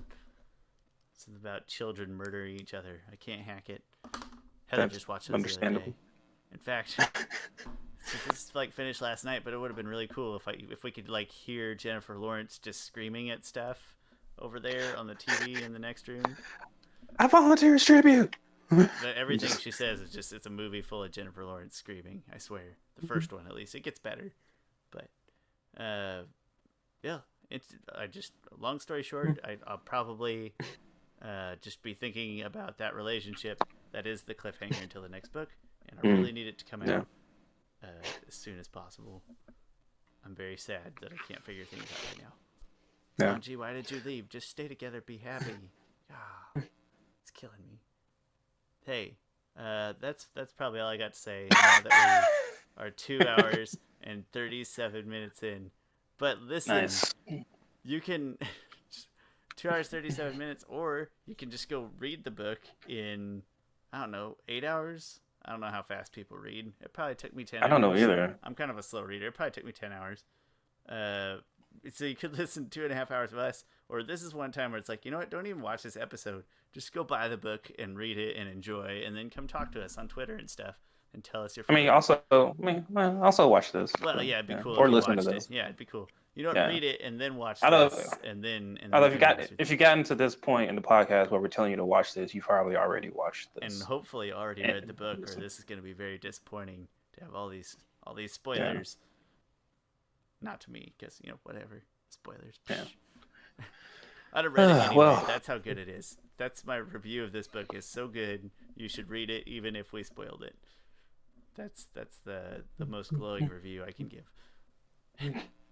Chris, thanks for staying up really late with me on this special episode. Worth every minute. Tremendous book. And probably the next time we'll go ahead and we'll get back on track with regular recordings. But it's kind of a shame because I could just talk about this book a lot more. But that'll be in 2 weeks. I do have more videos I think planned around this book. Good. I don't know exactly what they'll be yet. Several There'll good be pieces one. to work One off will of here. actually there's a lot of stuff to go off of. One I think will be just kind of a quick just story, just summarizing it. I think some people I'm gonna try and come up with that a little bit later.